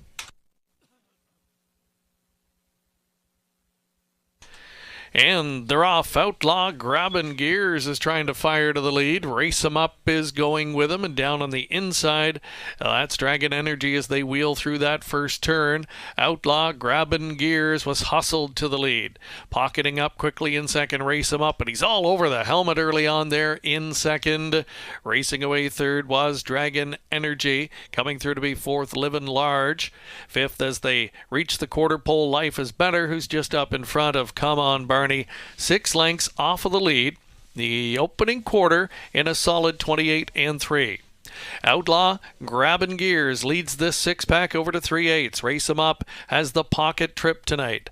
Right there in third position is Dragon Energy as they race single file off the turn. Outlaw Grabbin' Gears able to steal a second quarter breather here perhaps. Race 'em Up tracking him. And now out and driving, here comes the leader's stablemate, Dragon Energy, going on the offensive down on the inside. That is a Livin' Large. Second over now as Life is Better, and the trailer brought wide is Come On Barney, not far off of the lead. They were halfway home in 59-4. And they begin to pair up here with 3/8 of a mile to go. Just 3 lengths front to back. Outlaw Grabbin' Gears with the lead. Now right up alongside and challenging. That's Dragon Energy. Dragon Energy to look the leader in the eye as they reach 3/4. That's towing Life is Better up into a good spot. Race 'em Up. He'll need some racing room back there on the inside fourth. Come On Barney swelling up third over. And with 3 lengths to try and make up, and down on the inside, that's Livin' Large. They bunch up at the top of the stretch, 3/4, 1:30-1. Outlaw Grabbin' Gears on top and steps away. Outlaw Grabbin' Gears by 3 lengths suddenly, and may have gotten away on them. It's Outlaw Grabbin' Gears is going to hold on and win it gate to wire. Race 'em Up was second best. Livin' Large third, close for fourth, maybe Come On Barney, 1:59-1.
Top 4 have been posted, or top 5 for the Super High 5, 5, 6, 2, 4, 1. That result is still unofficial.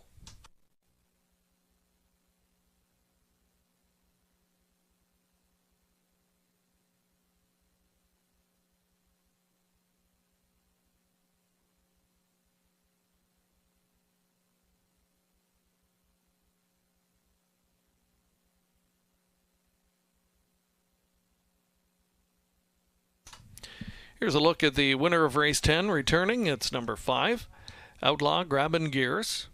6-year-old gelded son of Smart Shark from the Arts Place Mare Grand Slam woman. Paul and Nicole Davies of Arthur share in the ownership. Paul does both the training and driving, guiding the gelding to his 2nd win this season and 31st lifetime. Well over $360,000 in career earnings for this guy. A 159-1 winner in tonight's 10th and final.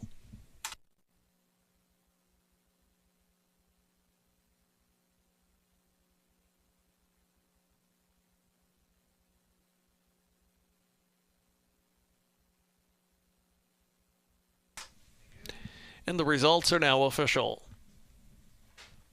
The winner paid $4.20. 5-6 exacta combination worth $9.60. Dollar trifecta $15.35. The pick 4, late pick 4 combination for $1.58.80. 20-cent pick 5, $20.70.